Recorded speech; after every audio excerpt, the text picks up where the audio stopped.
The eyewitnesses have said they believe, some of them believe it was your son calling out for help. No one saw him directly doing it or could say 100% for sure. You've heard the 911 call where you hear somebody calling out help. Do you believe that is your son's voice? Yes, I do. I believe that's Trayvon Martin. That's my baby's voice. Every mother knows their child. Tajay doing okay. Tajay is, she doing okay, but I'm just gonna say her and Tamir was very, very close. It's like two peas in a bucket. They have a lot of similar ways, and you know, they do share the same mom and dad, so that makes it, you know, very more closer than close. Just let me say that.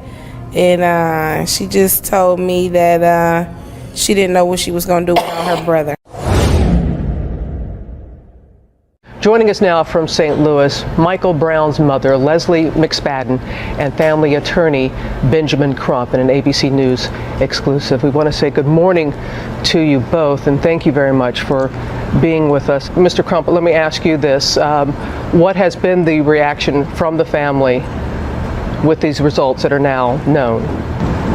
It's been very, very troubling. They answer some questions, but yet they offer many more. It confirms our worst fears that the witnesses were telling the truth, Robin, that her son was shot multiple times, and the most troubling is the headshot that, you know, it's just not justified in any way, fashion, or form to execute this child. We should note that the examiner said, and these are his exact words, he was careful to say that these autopsy results by themselves do not assign blame or justify the shooting. This is one of 3 autopsy reports. The federal government will conduct one coming up. Explain the need for multiple autopsies. Well, Robin, the family wanted to make sure that they had their own independent autopsy because there was no guarantee that the federal government was going to do an autopsy. And if they did not do it, then we would just be left with the St. Louis law enforcement officers' autopsy. And Leslie nor Mr. Michael Brown Jr. wanted to rely on the same police department that executed her child in broad daylight. So there was the need to have an independent autopsy. And this independent autopsy showed that he was shot in his head, his eye, his arm, his hand, and it was very troubling to this family, so they had to get the truth out.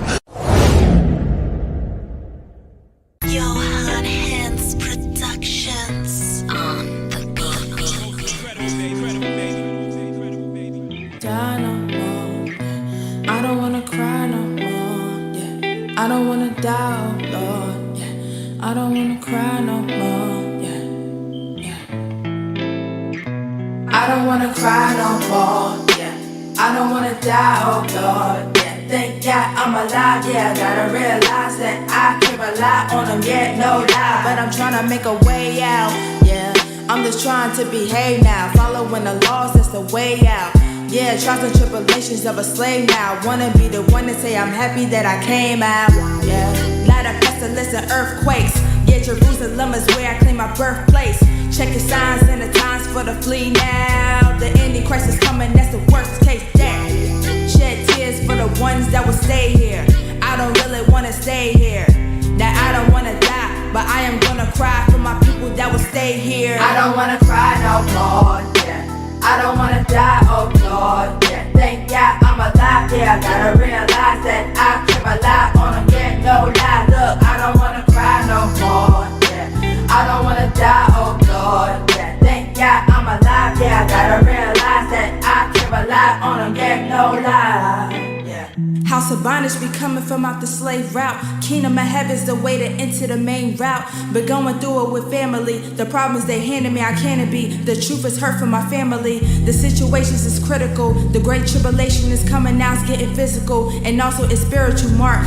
Will cost you eternal fire. Keeping commandments is all I ever desire.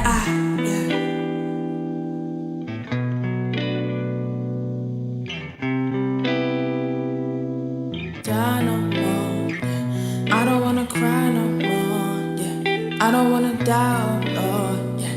I don't wanna cry no more, yeah. I don't wanna cry no more, yeah.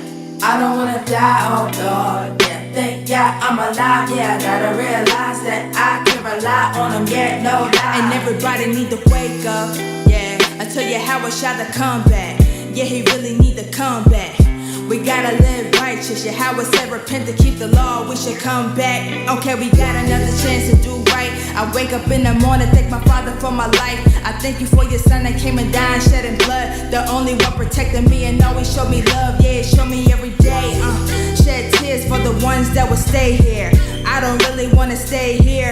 Now I don't wanna die, but I am gonna cry for my people that will stay here. I don't wanna cry no more, yeah. I don't wanna die, oh Lord, yeah. Thank God I'm alive, yeah. Gotta realize that I can rely on him, yeah, no lie. Look, I don't wanna cry no more, yeah. I don't wanna die, oh Lord, yeah. Thank God I'm alive, yeah. Gotta realize that I can rely on him, yeah, no lie, yeah.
I'm tired.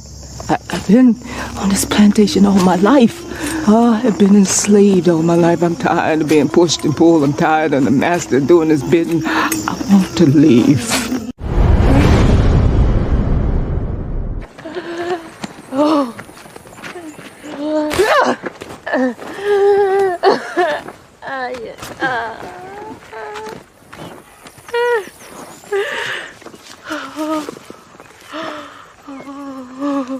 You done this to yourself, Pats.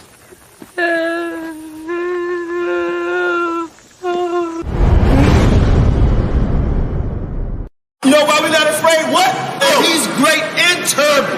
Turban's destruction. Y'all think it come back in all peace? You got another thing coming. So we out here fighting for our brother. We ain't marching saying, yes, we can. No justice, no peace. Go! Fight for your sons and your daughters. I'm not wrapped too tight. Got 400 years on my back. I'm angry dog. I'm black like that. Won't contact with you whites. And all the niggas I stand here with, they share my same sentiment. I'm fucked up tonight. Won't kill my brothers no more. Want all the smoke, motherfucker popo.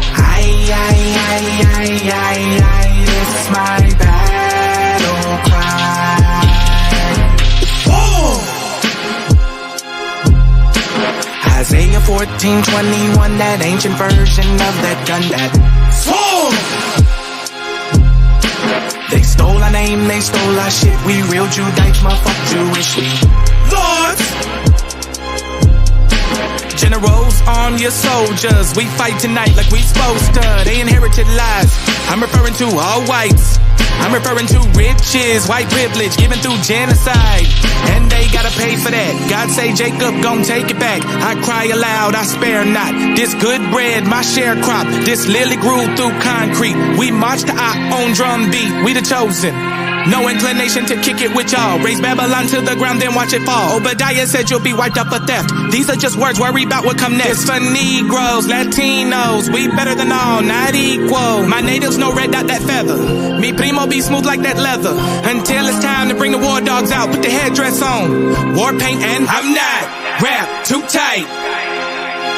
Got 400 years on my back. I'm angry dog. I'm black like that. Won't contact with you whites. And all the niggas I stand here with, they share my same sentiment. I'm fucked up tonight. Won't kill my brothers no more. Want all the smoke, motherfucker popo. This my battle cry. I got the spirit of grandfathers past. Front porch sitters, Nat Turner dangerous. A real life illustration of angry and that painting of Malcolm staring out the window with patience. One hand on the curtain, right hand on the AK spits. 47 rounds, all to bring down Satan. Same way Abel was killed by Cain. This will be an introduction from the fuck shit into the fire. Probably join the list of artists who died before they retired. Most High said I'm hired. Sire will never spit a line aimed at my kind, less meant to uplift. Toughness will be redefined in my rhymes. A squad of men with the spirit of God, with an affinity to point their weapons not at the brethren but at the enemy. Khaki colored kids, baptized in the flames of combat fashioned. In the trap we escaped, our fate was to be great and noble. Moses reincarnate, so be hopeful and know I bring word from A and O to Pharaoh and white folk, let my people go, cause it's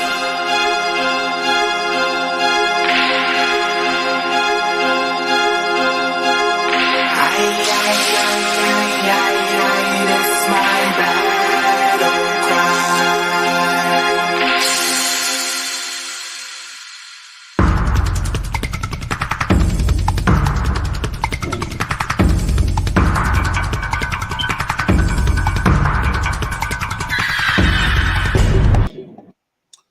All right, Shalom Israel, Most High bless. Thank y'all for tuning in to For Our People's Edification. I am your host, Sham. We got a powerful lesson today from our brother Debar. And there's going to be a lot of great information coming out. Shalom to Star, Lima, King Judah, big salute, King. Shalom to Yason, Demas, everybody in the chat. Shalom to Tim, Elder Tashaka, Keith Robinson, and everybody in the chat. Thank y'all for tuning in. Elder Qanath. Yeah, Most High bless everybody in the comment section. Y'all know who y'all are. Much love to each and every one of you. Of course, I got to say Starlee, but King Judah, everybody. I can't see the comment board because I'm on my phone right now. But let me say this real quick before our brother Debar go in. We have not forgot about everybody on the Patreon. We have not forgot about that, right? We have a lot of people signing up, which is good, you know. But we're going to bring out another video, right? The brother's going to maybe could go into just real brief before he go into his lesson. But what we're going to do, we're going to do another video to let everybody know what time. So everybody come to the Patreon so we can sign you up. Okay? So we probably do 10, 15 at a time because doing one at a time is difficult. We're going to put a video in the Patreon to show you how to do it. But if you want one-on-one, I mean, not one-on-one, but 10 to 15 on at one time, come on. Because that's the best way it's going to be able to do it, because it's kind of difficult signing up on your own. So that's why we setting this system up to help you out. Debar, you want to speak on that briefly? And then yes, sir. The lesson. Yes, sir. Go ahead. Yes, sir. So I want to say Shalom, Most High bless to the FOPE family. Big shout out to the big brother Sham and Elder Qanath. I appreciate you brothers, man, for the work you brothers been putting in. And just giving me a platform to be able to share some information with the family. So let me just segue real quick into the crypto discussion. So yes, there will be an opportunity so we can all collectively get the same information. We want to be, effective, but also like the elder was saying, the one-offs and stuff like that, it kind of gets hard to manage throughout the week. So if we get a designated time, and then we can get everybody funded. We can get you set up with the crypto, how to actually take it from your wallet and put it on the platform. And then we'll talk more about, just being prosperous and how to use different financial strategies to bless your family. So that's what it's all about. That's all, Elder. No doubt, no doubt. So Most High bless. So tune in. We probably put the video up tomorrow. In fact, that's what we're gonna do. Most High will. Y'all straighten kinks out, you and Sham, so we get that up. And then maybe that night we can go into come on, let y'all know exactly what time to meet us on the Patreon, so we can go over everything that we need to go with y'all just for this opportunity. Because inside the Patreon, brothers and sisters, there's going to be more opportunities that we're going to introduce to you. We will not say it on the YouTube. It just will not say it on the YouTube, but it'll be many other opportunities so you can invest. And let me put out a disclaimer. We are not saying that we are financial advisors any way, shape, form, or fashion. This is what we're doing. It's up to you to decide, you know, if you want to be a part of that. So we are not financial advisors at all, you know, but inside the Patreon, we will be talking about many other opportunities that will be lucrative to your finances if you choose to take that road, you know. So yeah, that's about it. So tune in tomorrow. We'll be going into it a lot. So Most High bless. Enjoy the lesson. Let's rock. Shalom, Khan. Shalom. Shalom, panel. Shalom, Shashan. Shalom, the bar. Shalom. Most High bless. Most High bless. Most High bless. Hey, Shalom, my sister Lima and Star. Shalom. My man, brother Tim. Everybody, man. Shalom. So let me go ahead and let me get this screen share real quick so we can jump into it. Let me say shalom to my brother Obino 22. Yes, sir. I can't see nobody in the comment section. Again, shalom to everybody. And Star, I got your message. We're gonna call you tomorrow, give you that one-on-one. Tim, I got yours too. So we're gonna all of us try to get it taken care of tomorrow. But just look out for the video, everybody. Salaki, go ahead, King. All right, shalom. So let me go ahead and share my screen really quick. Let's see.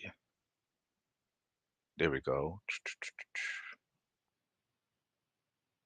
All right, let me see this real quick. Oh, nope.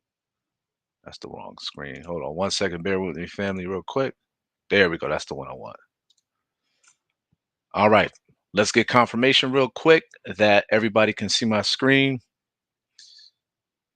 Let's see. There we go. I'm looking at it, but let me make sure that everybody can see that. Yeah, I see it. It's up. I can see it. All right, Khan. So today I want to bring out, just a quick little presentation on the Jews are black, Negro only. You know what I'm saying? That's how we roll over here. And the subtitle is Proof and Evidence from Historical, Archaeological, and Literary Sources, right? Because, we got to prove all things like the scriptures say. So that's what we're going to do today. That's what we're going to do is prove all things according to Ha Mashayach Yahawashi, the scriptures and historical, archaeological, and literary sources. So let's jump right in this. So before we can even jump into the presentation, we got to understand the problem, family. All right. So the biggest thing that we facing right now is what we call misguided biblical conjecture, right? And a lot of these Israelite camps, man, that's what's going on right now.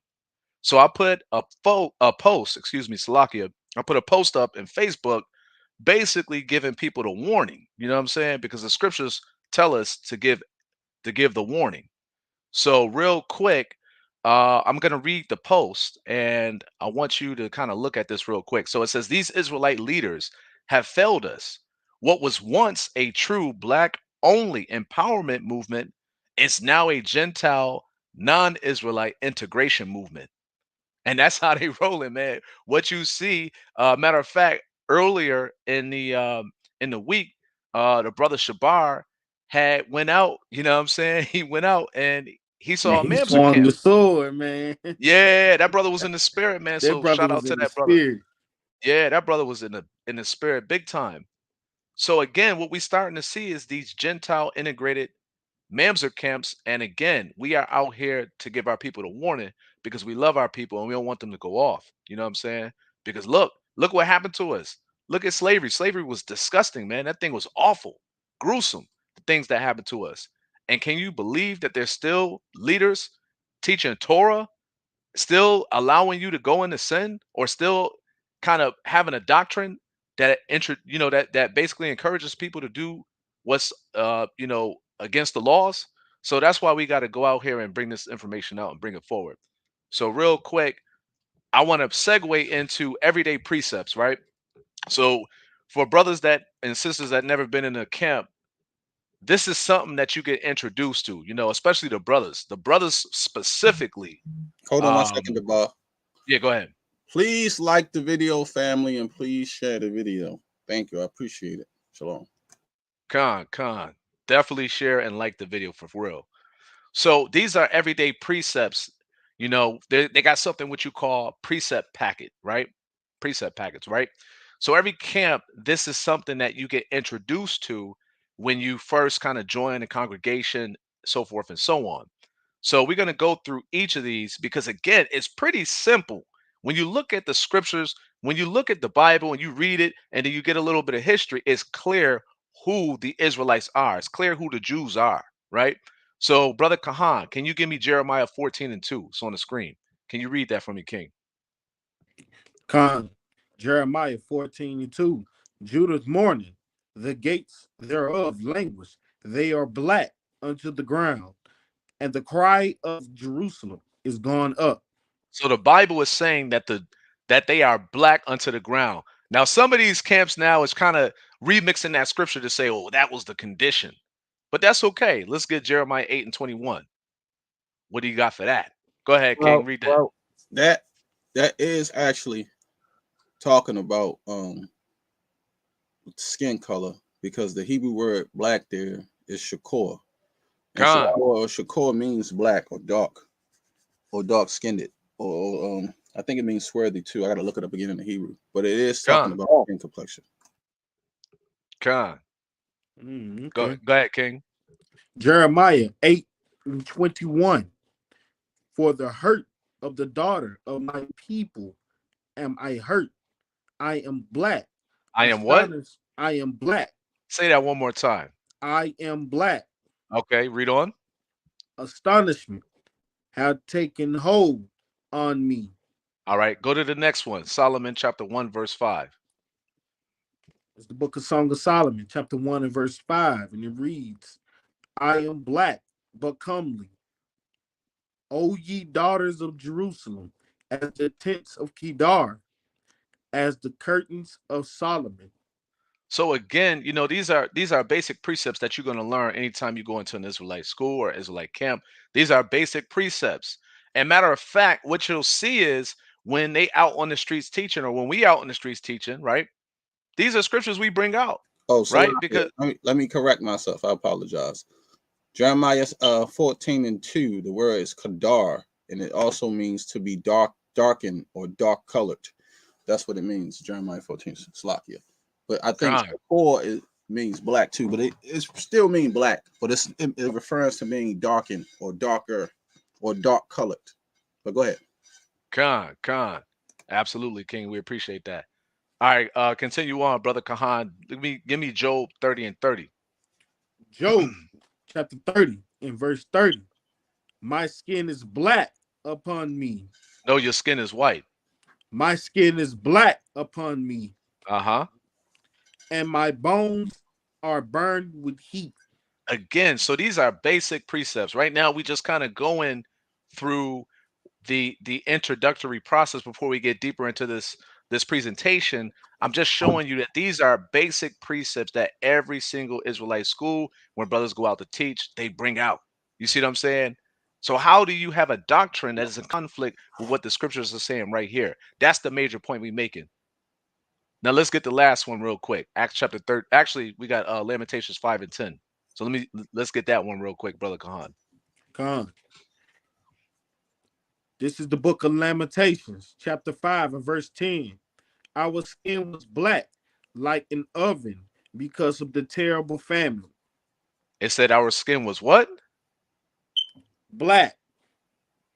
Exactly. So our skin is black. All you see throughout the scriptures is black. So all of those scriptures right there, we got some Old Testament. Now we about to hit some New Testament real quick. And we just go and drop it. The Hebrew word there in the New Testament for Niger is negar. They don't give you a definition or anything for that word though in the Hebrew, but they use the word negar. But it still means black because it's a Latin word. But that's the word that they use, negar, in the Hebrew. So let's read that real quick, Brother Kahan. Acts chapter 13, verse 1. Let's get that real quick. The book of Acts, chapter 13, and verse 1. Now there were in the church that was at Antioch certain prophets and teachers, as Barnabas, as Simeon, that was called Niger, and Lucius of Cyrene, and Manon, which had been brought up with Herod the tetrarch, and Saul. So again, these are basic precepts that everybody get introduced to. A lot of y'all have probably seen this, different YouTube videos, so forth and so on. So it's just interesting that with all the scriptures showing you the phenotype now, this is the phenotype of the Israelites. Why would you have a doctrine saying something that would be in conflict? All right. So it doesn't make any sense. But let's get into the historical proof, right? Let's get into the historical proof showing you exactly what the Israelites look like. All right. And matter of fact, real quick, I'm going to read the title of this book because what we have for you today are 10 literary sources. Some of these sources have archaeological sources in them, right? But they're all saying the same thing, right? They're all saying that the Israelites, that the Jews, they're all black. All right. And we're going to read that. So, real quick, let me jump into the text. Now, this book is called A Tribute for the Negro by Wilson Armistead. It was published in the 18th century. So this book was around before many of us was alive. Really, all of us was alive. All of us. Okay. And we're gonna be we're gonna it's interesting what they say in the text. Let me ask you something real quick, Brother Kahan. Can you read this? Is it too small? If not, I can read it. Which one? The number one, you see where the red bracket is at? Can you read that? If not, I can read it. Yeah, let's see. I can't. Let me see. I know it might I can look see small. it. I can where you want me to start at? All you gotta do is like widen it, because you can actually widen it yourself. I'm on my iPad. I can blow it up. I can see it. Yeah, you can widen it yourself, son. Yep. Yeah, I widened it. I can see it. I'm just saying where you want me to start it. You want me to start where it says a remarkable? Yes, sir. Keep going all the way down. Yep, until you get to point 2 where the other bracket is at. Gotcha. So watch this. Go ahead, King. It says a remarkable fact in history of Laongo, the Empire of Congo, is that the country, according to the statement, which was fully credited by Oldendorp himself, a writer of most correct judgment and of unimpeachable veracity, contains many Jews settled in it. That's in Congo. So many Jews settled in Congo. And this guy who is fully accredited, his name is Oldendorp. Okay. His judgment is the most correct and it's unimpeachable, meaning he's on point when he makes his statements. Let's continue on. Go ahead, King. Who retain their religious rights and the distinct habits which keep them isolated from other nations, though the separate from African population. They are black. They are what? They are black. They are black. Keep going. And resemble the other Negroes in every respect as to physical character. Go ahead. Keep going. It is probably an allusion to this case that Pennington in his textbook says the descendants of a colony of Jews originally from Judea settled on the coast of Africa are black. What color are they? They are black. They're black. So again, now this is the first literary source. Now they're talking about the Jews, right? And the Liango Empire in Congo. All right. So again, these Jews are black and they're in Africa. All right. So that's another scholarly example of who we are in addition to what the scriptures say. All right. So we're going to keep moving on. Kahan We got it. fell off. I guess he be back. He must have lost. Okay, no problem. Yeah, I could pick it up. There you go. Okay, Khan. So we have another source out here. This is Black Jews in Africa and the Americas. Author is Tudor Parfit. Publication date is 2013. Okay. Now I'm going to read this one right here. It says the general consensus of the ethnological literature of the late 19th century was that the Jews were black or at least swarthy. So let's break that down real quick. The general consensus. So what people thought, okay, what people pretty much understood to be true was that the ethnological literature, meaning the ethnicity, right, of the Jews in publications, the ethnological literature of the late 19th century was that the Jews were black or at least swarthy. So my brother Kahan, read that definition of what swarthy means.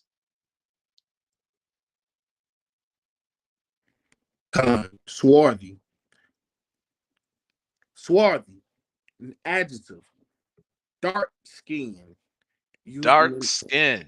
So again, we're proving the point because again, we have to be meticulous. And the scriptures say, study to show yourself approved. Now we provided two texts. This is the second literary source saying that the Jews are black, right? So I wonder, why is there so much confusion on this side, right? In America and in these camps. Why don't they understand? Have they come across these books? Many of them actually got these books, then they bring them out when we teach. So it's just interesting that they have a misunderstanding doctrinally when the scriptures and also literary texts are saying the same exact thing. There's no variation at all, man. So we're going to go to the next one, the third literary source. So everybody know this one, man. Yeah. When you out on the streets teaching, you bring this out. You bring this one out hard, okay? Because listen, if you don't want to listen to, I got that book in my hand right now. Oh, Sean Sham, you was able to find a copy? Yeah, I got a copy, man. I got one too. Man, I've been looking for that book for a while. If I told you how much I paid for it, you wouldn't believe it. That's what I'm saying. I got it from Amazon for like $20. I don't think they knew what they had, wow. but I was so happy. Wow. You stole that, man. Look, I was so happy to get it. I couldn't believe it. Yeah, but guess what? It's another book to this. This is just the first edition. You got the second part, the prelude. I'm gonna show you. Hold on. Go ahead. Okay. Yeah. Whenever you want to bring that out, King. Hello? But this is the point. This is the point, right? Many of our people can't hear. I was about to come up there and wake you up. Many of our people can't hear when we're bringing out intellectual sources that come from our own people or other people of color, right? So here is Adolf Hitler. Now we know his real name. Okay. Hold on a second. Hey Sham, I don't know if you can hear us. We can hear you in the background, Sham. Oh, hold on. Okay, Con. Go ahead, DeBar. Yes, sir. So many of our people, when it comes to bringing out information and scholarly facts, because of white supremacy, we don't often accept facts from our brothers and sisters or other minorities, right? So sometimes it's good to get a literary source from a Caucasian person, right? So this is Adolf Hitler, okay? Now, Adolf Hitler knew that the Jews or the Jewish people were not the real Jews. Matter of fact, he uses the word bastard at the bottom. Ain't that interesting? Because that's the doctrine we've been bringing out with Deuteronomy 23 and 2, that a bastard cannot enter the congregation. So if Hitler understood that, the Jewish people are bastards, what is he saying indirectly? Or what is he insinuating? That the Jews are black. Go ahead, Salaki. King. You got something? Go ahead, King. Yeah, Yeah, Salaki.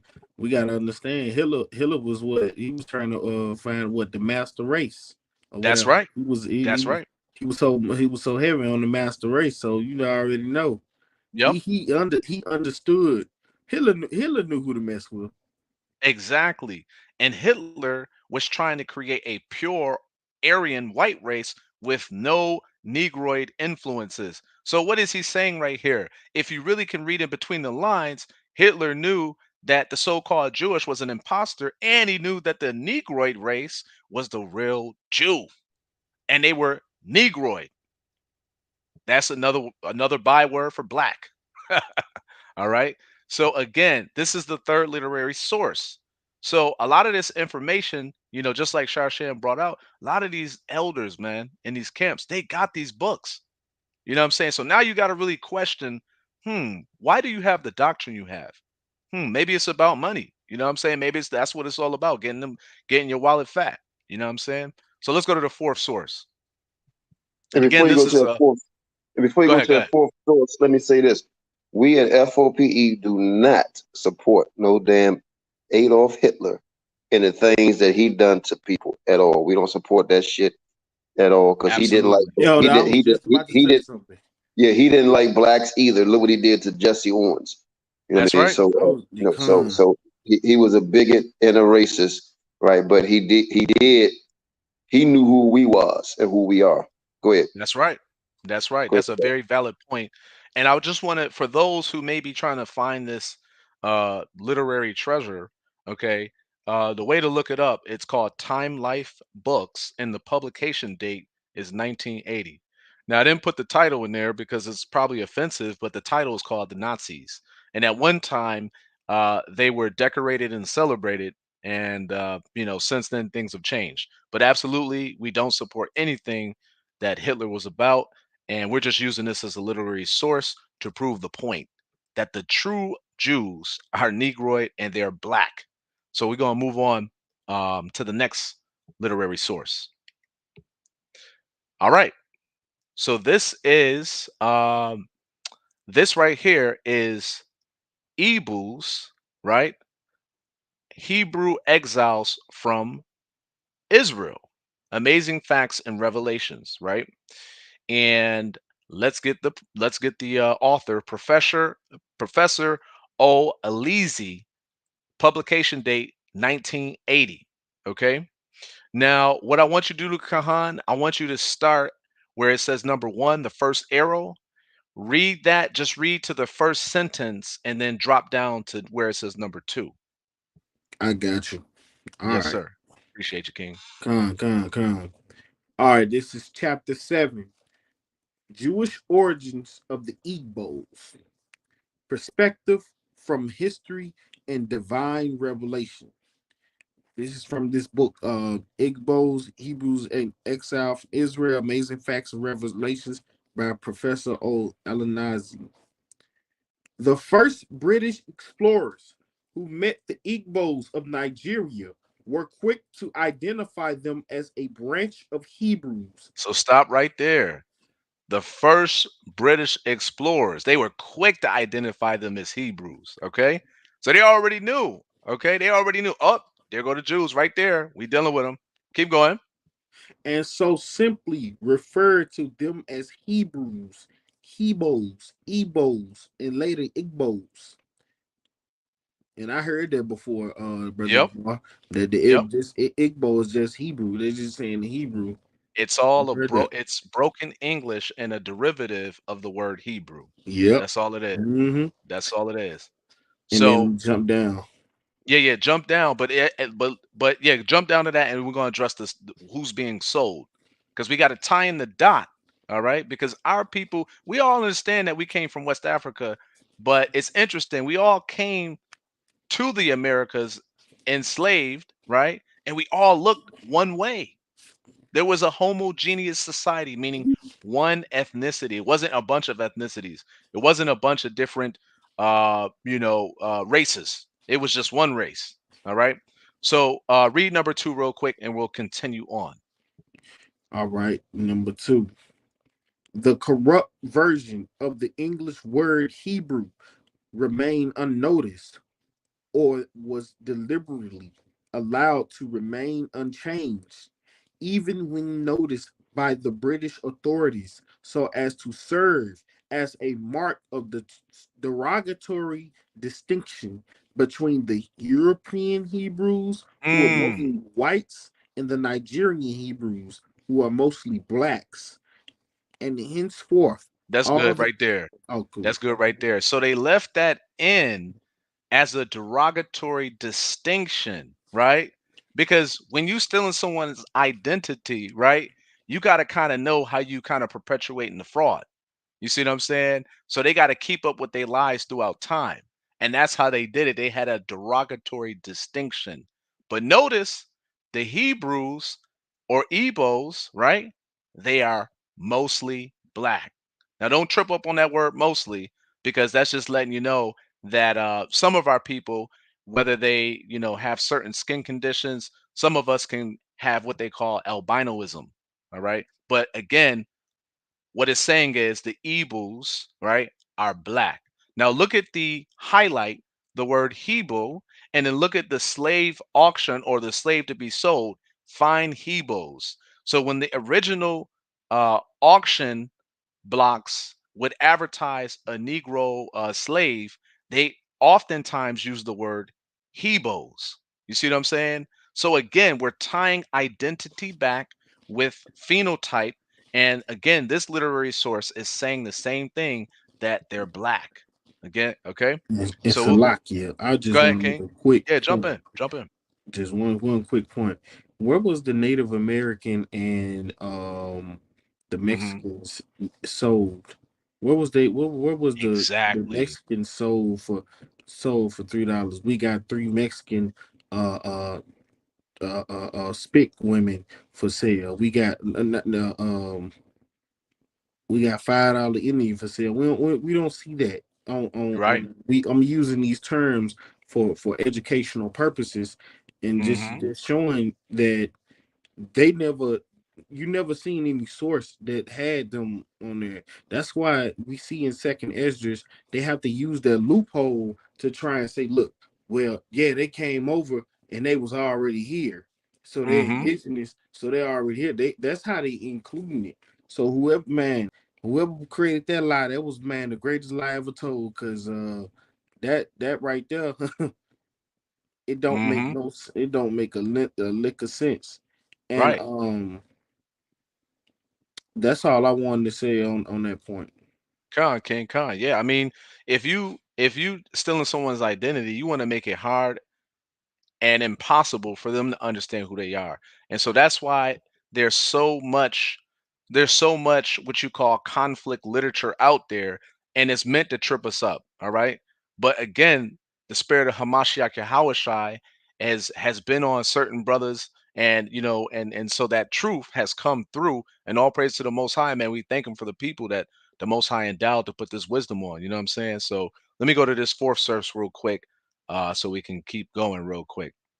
So this is another one, and we got some archaeological findings here that I want to talk about real quick. But let's deal with this, right? So this is Igbo Israel, a comparison of Igbo and ancient Israel's culture. Now the author is Odi Magalu. Publication date is 2015. Okay. So my brother Kahan, read number one all the way down, and then number two all the way down too to the next bracket. All right. Mm-hmm. This is out of Igbo land, Israel, a comparison of Igbo and Mm-hmm. ancient Israel culture by Odi Magalu. Chapter 4, symbolic and archaeological evidence. So stop right now. Symbolic and archaeological evidence. We getting into history and we getting into science. We're getting into the earth, providing evidence of who we are as a people. Okay. So this is very heavy right here, because a lot of historians, they pay close attention to this stone, and the stone is called the stone throne of Aguleri. All right. But go ahead and read that real quick. In ancient in the ancient stone throne of Obu Gad, Yep. in the palace of Ezra. What's that? Of Ezri. Yep. Ezri of Aguilera. Aguilera Yep. is a Paleo Hebrew writing with cowrie shells. A Mm. swastika had also been found in some ancient sites, propping up the question of how such sign could be found among the Igbo. So stop right there. When they saw this sign, they said, "Whoa, uh, how did this get over here?" Okay. See, the Most High is a master strategist, man. He know what he be doing, and he allows a remnant to maintain the culture. But go ahead, keep going, King. The It swastika. says the swastika had been an ancient Hebrew symbol representing the sun and had been found in the reliefs of ancient synagogues in Israel. Now watch this now. Who's swagger jacking who? Remember, we the salt of the earth. Read this next statement. It was adopted by the Nazis to Mm. imply that they were like the sun, greater than the Star of David. The Star Wow. of So David. hold on, King. Let's stop for a second, real quick. So the Nazis out here swagger jacking Israel. They looked at what we was doing and they said, "Oh, okay. Well, let's go ahead and adopt that." So even Hitler was hypocritical. He was trying to do something that was all Aryan, but he's sitting up here stealing our ideals and our culture. You see what I'm saying? He just like the Jewish imposter himself. You know what I'm saying? Go ahead.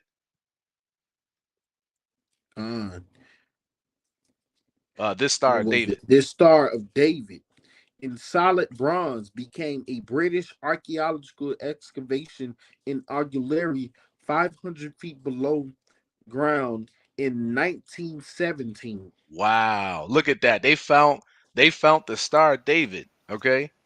A solid bronze, and this is a British archaeological excavation. Oh, there you go. You got the next one. You got the other book right quick. Yes, this called the Prelude to the War. This is the Mm. second part of it, and this is the first.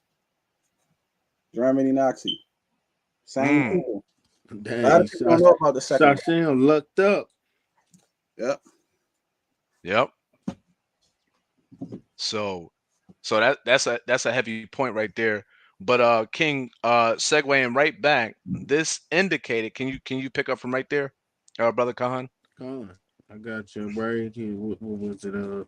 This indicating that the Igbo people are migrants from the ancient city of David, and as a mark of its commemoration for the colonial authorities approved its engraving in the penny coin. In the All right. penny coin. So once they said, okay, we're going to accept this as archaeological evidence, they went ahead and in the lower right hand corner, the Star of David, they went ahead and sanctioned the use of that coin. All right. So this is going into again archaeological evidence showing who we are, okay, and showing also that the ancient Israelites are black, and also showing you that many other nations, including the Nazis, they was swagger jacking us and stealing Right. our symbolism. You know what I'm saying? I'm gonna read number 2 real quick. Cool. Number 2 says, in tracing the sources of many Ibu customs, the investigator cannot help being struck with the similitude between them and some of the ideas and practices of the Levitical code.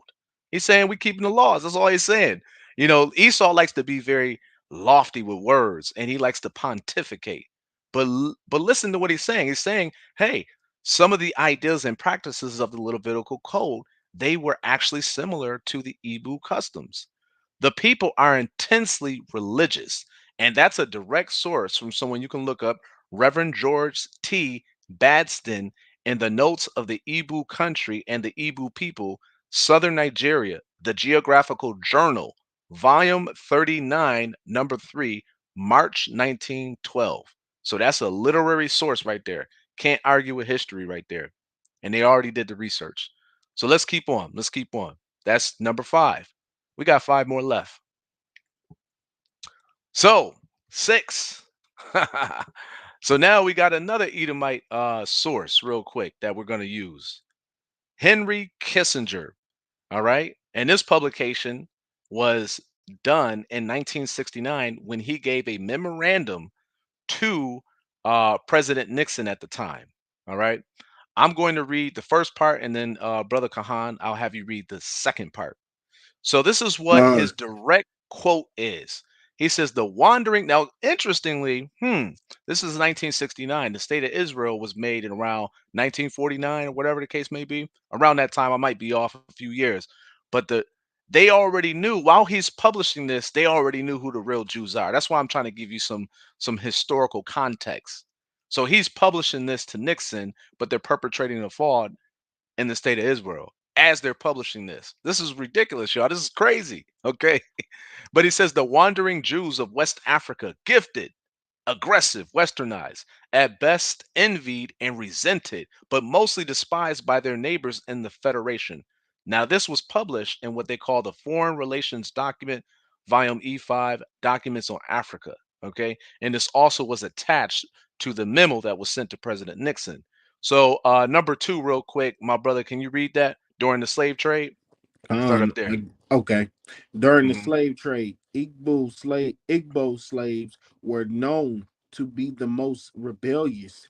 Most of the slave rebellions in the United States, Haiti, Jamaica, Belize, Trinidad and Tobago, Barbados, and Guyana were led by Guyana. Were led by Igbo slaves. So hold on real quick. So slave rebellions, okay, came from a particular slave who had Hebrew lineage, okay? In other words, Hebrew lineage. All right. Go ahead. Verse or the highlighted text right here. In Georgia, Igbo slaves were reported to have drowned themselves rather than be kept as slaves. So that's the kind of pride that they had. They'd rather drown themselves than live as slaves. And if you look up, there's a video of Igbo landing in Beyonce's. She has a video where she's kind of hinting towards it. You can check it out. Have you seen that? You seen that? Yep. I think it's on Disney Plus, ain't it? Yeah, yeah. And I know it's a music video where she was, I forgot the song. Black is King, that's what it was. I think it was something like that, but it's just interesting. She had the whole Igbo landing depicted in her music videos. Isn't that something? Right, I seen that. Yep. So I'm gonna read the next part. Today, that place is called Igbo Landing in commemoration of the slaves who died there. Now I'm gonna jump down. Igbo. I'm gonna skip that next sentence. I guess I can read it. The Gullahs are Igbo. Igbo was one of the 13 African ethnic groups that provided the bulk of slaves who were brought to the Americans. The majority of the slaves who ended up in Virginia, Alabama, Tennessee, Maryland, Arkansas, Mississippi, South and North Carolina, and Georgia were Igbo. So that lets you know where our historical roots are kind of coming from. And it also lets you know that our oppressors, our enemies, they know exactly about our history more so than we do. So that's why we also got to become more aware of this history, right? So that not only can we defend the faith, but we can also learn our roots. So I'm gonna go to the 7th literary source. Oh, I got one more thing on this too. So Igbo landing. The history of Igbo landing is one of defiance to being enslaved in 1803. A group of 75 Africans from Igbo land were captured and brought to Georgia. Upon landing on St. Simon's Islands, the Igbo walked in unison into Dunbar Creek, choosing death over enslavement. It says street access to this site is limited. See, they be knowing what we doing, y'all. All right. They know the things that we've done in history, and they know sometimes I think, well, I'll say majority of times I think Esau knows more about us than we know about us. So we got to flip that dynamic. We got to change that. Oh, and I want to say one more last thing. This literary source was an official government record, so they had classified it, and now they recently declassified it. So that's why you can see it in many like books and textbooks now. But at one time, yeah, this information was totally redacted, and the public was unaware of this until recent. So that's another thing I want to say. And most of these books, man, they be in the library. You probably got to go to the library, and it's probably not at every library in your city. You got to go to like the main library in your city and stuff. And then even that, you got to have You got to jump through loopholes just to get that information. Exactly, exactly. So the seventh literary source is from the book titled The Negroes and the Jews, and it's by Lenora E. Burson. The publication date on this is 1971. So, Brother Kahan, go ahead and read the first part all the way down to where it says the Bible. So just that first paragraph. So the Negroes and the Jews by Lenora E. Burson. Negroes claim to be Jewish is legitimate. So stop. Now we know they're using the word Jewish. We are Israelite. Okay. But they play on words. So don't get caught up on the axle by the word Jewish. It says Negroes claim to be Jewish is legitimate. So they know we the Israelites. Right. All right. Go That's all ahead. it's She's gonna depict our history. So go ahead. The land of Israel is located in Western Asia and borders on the North Africa. Mhm. All of the native inhabitants of that region were non-white. Wow. In other words, Esau wasn't around. Go ahead. Go ahead. When Spain expelled its Jews, it's 1492. Mhm. In 1492, many of them went to West Africa. Wait. Yeah, many of them went I to looked at something Africa. else. Wait. Went to Africa. My bad. You good, King? I was looking at something else, man. I'm gonna start it right here. Right here. It says when Spain expelled its Jews in 1492, many of them went into Africa. This is the expulsion of the Jews. They're talking the famous expedition. Mm-hmm. You know, a lot of and a lot of people don't know about that, the bar. Mm-hmm. The expulsion of the Jews. We Yeah, want to that's bring right. that out. And they was black folks. And they was right. A lot of people don't know about that. Yeah. And I'm gonna get it right here. It seems probable that some of them were brought later to America as slaves. The spirituals never sing of African rivers. It's always the Jordan or the Red Sea. They don't sing about African chiefs or kings. It's David or Moses or some other Jewish characters from the Bible. Yep. They didn't want to say Yahawashi there, but it's all good. Now notice she says Right. it seems probable, right? So basically what she is saying is that on a balance of probability, it's more likely that the Jews in 1492 who went to Africa also landed in America during slavery. You see what I'm saying? So again, a lot of times what Esau does is they play with words. They play and they try to obfuscate or make it hard to understand. But listen, we could break all this down. It's not that hard. You know what I'm saying? So again, this is another source. Negro is pretty much a similitude for black. It's telling you that the claim that we are the Israelites is legitimate. All right. And it tracks our history. So this is another literary source. And again, many of these leaders in these camps, they got these books. So why are they teaching false doctrine? Or why are they teaching a doctrine comparing themselves to Moses? And we know no man is like Moses, man. You can't compare yourself to Moses. That sounds crazy to do And so. it's crazy. That's one of the greatest Israelites in the scriptures, man. And He you want to spoke know with the something? most high. You know what I'm saying? So anyhow, we're gonna go to this eighth. And the part you want to Mhm, know something? See, the scripture says that the mhm. scribes and the Pharisees sit at Moses' seat. That's So, exactly right. That's exactly right. I mean, the That's right. scribes and the Pharisees sit in Moses' seat. So, when they start getting defensive, like man, like what we saw today, the bar, when they start getting defensive like that and stuff, it's something Hmm. greater than what it is, and That's right. That's that's right, all. King. It's something greater than what we think, and what I mean by that is you holding on, you holding on to something because we see that they see. We already seen Hmm. the new chart that these so-called leaders then put out. Now they got at the end black scattered. Exactly. Exactly.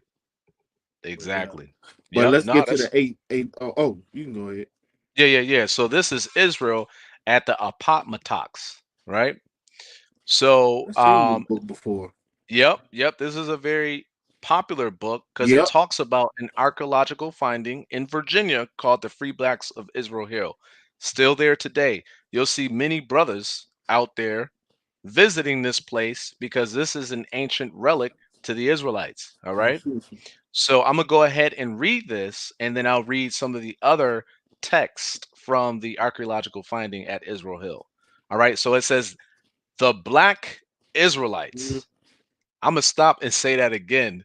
The Black Israelites lived in a compact settlement bound together by a web of relationships, but they also took their place among a larger local population of free Afro Virginians. You see that? So, a lot of times when we talk about the chart, we always talk about it in a context of them having Negroid bloodlines, right? So, yeah, you could be from Mexico as long as you're a Negroid. You could be from Cuba so long as you're a Negroid. But if you're looking like your oppressor or if you're looking like a Spaniard, well, there's a problem. That's a conflict according to the scriptures. And if you notice Right. here, listen to the text. It's saying Afro Virginians. In other words, there were Virginians who had African heritage. There were Virginians who didn't have African heritage. Okay. That's how you logically understand that. One of the, let me see, do I want any more on that? I think that's good. I'm a segue to the actual archaeological relic here. And this one, again, Free Blacks of Israel Hill, it says, these Israelites and other free African Americans. Now, that word and is an interesting conjunction because it's telling you that both are related. In other words, those two nouns are the same. That's why they're saying and. Okay. So these Israelites and other free African Americans worked as farmers, craftspeople, and apomatox, apomatox, river boatmen. Sorry, the font is kind of small. So again, they're just letting you know that the Israelites are black. This is an ancient relic, letting you know that the Israelites also can be referred to as African American. And this is another literary source showing you again that Israel is all black. Again, this is another one right here. So it's just interesting again when you think about the doctrine. Look at what history is showing us. History is showing us only one narrative and one phenotype. It's not showing you a mixture and all that other stuff. You know what I'm saying? So let's go on to literary source 9. All right. We still got more out here. Okay. I'm gonna read the title, and then my brother Kahan, we're gonna take our time with this literary Uh, source as well. and we So got plenty of more sources. yeah, this is Plenty, but just a warm up. Yeah. this just man. Yep. It'll take Yeah. hours. Yep. Yeah, one brother said he'd been there from Virginia. Yeah, all praise to the Most High, King. Yep, at Con, Israel Hill. All praises. con. This book is called Slavery as it relates to the Negro or African race, examined in the light of circumstances, history, and the Holy Scriptures. Now, I'm gonna give you the publication date on this first before I name the author. This is in 1843. Josiah Priest is the author. All right. So look at what they're saying here. Start at number 1 and then go to number 2. Con. Eh, Blow it up. It Yep. says, thus, the genealogy of the descent of the Jews is made out, Hmm. and as it is well known that the Jews in their pure and what's that Amalgamated. Yeah. amalgamated state is red or copper colored. All right. Now it's red and italicized because that's what they call a literary red herring. The word red is really going into ruddy, but that's a whole different discussion. Don't let that distract you. Just understand that they're saying that they're coppered colored. All right. And unamalgamated is going into when they are at their pure and they're not when our people do not mix in with the other nations, okay, they are copper colored. They're unamalgamated. All right. So let's go to number 2 real quick. It says, but if it is necessary to add any other circumstance corroborative of the above conclusion, we may mention that the Arabs or Ishmaelites are red or copper colored, as well as the Jews, and are alike the descendants of Abraham, who was of the race of Shem, as above shown, one of the sons of Noah. Yep, keep going. Let's go down to number 3. Now listen to this. All right. 3. In the existence of the Arabs, we have a tangible and a abiding evidence that the Jews were a people who were copper colored, as the Arabs are the brethren of the Jews, and have never mixed their blood with that of other people as much as the Jews have. Yes, because in our history, when you read Nehemiah 13, okay, and you read Ezra chapter 9 and 10, our people had mixed in, and it was a great sin. All right. So all this is saying to you, to break this down, is that the Arabs and the Jews of antiquity are brothers, and they both have copper colored phenotypes. So again, this is another nail in a coffin. They have you believe, man, that Israel is pretty much a rainbow, man. We don't know what color we are. That's what some of these camps have you believing, man. This thing is crazy. This thing is just Yeah. ridiculous, man. But see, when you go read Ezra and Nehemiah, see they don't talk about when they No, they skipped separated. that. They skip Yep. that. They Yeah, they don't want. They skipped that. don't. That's their word spirit. That's why. Because when you read Ezra and Nehemiah, they have to answer that, and they don't want to answer that. They want to look out and go. Or where's it in the Torah? Where's it in the law? That's You got to right. show me in the law. You got to show. That's it. Ain't nothing but a cop out. Because they Exactly. can't. They know that scripture cuts them. So Mm. it is what it is on that. It is. Absolutely. So again, what we're seeing here is we're seeing multiple literary sources and archaeological sources pointing back to who we are, and then also giving us the phenotype, right, of the ancient and also the modern Jews. Okay. The ones, when I say modern Jews, I'm talking about the Israelites, not the Jewish people. All right. So it's very clear right here. There's no real conflict from a historical perspective. But again, we have tons and tons of books. This is just a few, you know what I'm saying? We're going to get the last one, and we got 2 on this one. Now, this one is heavy because it deals with the Mexicans. Now, we're going to prove to y'all, and this is a heavy literary source. I'm not going to touch on everything in this book because it's a lot to digest. But start at number 1 real quick, because this author is matter of fact. Let me introduce the title. I'm sorry, Salaki on that. So this author is very aware and conscious of the politics about who's the Jews, who's the real Jew. Very conscious about that, and you can tell by how they're wording things and how they're phrasing things. So let me give you the title of this book. This book is The History of Ancient America, Anterior to the Time of Columbus. So this is a historical book as well. Okay. So the author, his name is George Jones. Now, this book is in the 18th century, but it has been reprinted. And that reprinted publication is in 2012. All right. 2012. So my brother, read number 1 and and take this slow when you get to modern Jew, because we gotta deal with that real quick. We're gonna deal with that. And I just Yes. want to add just for just a little point when you said about the publication. See, a lot of people may not know how it works or how they works. They basically they just remodernize the book, they update the words and stuff like that. That's all they do. It's nothing, Exactly. so they still keep the integrity. Like these books still have to go through processes of like keeping the integrity of the source. So that's all Absolutely. it is. That's all it is. Because people are trying. Well, it says 2012. So I just want to add that up in there. But number one, Yes, sir. it says I'm gonna go slow. Mm-hmm. The color of the ancient Israelite must not be judged by that of a modern. Jew. Let's say that Right. again. Yep. Modern Jew. That's right.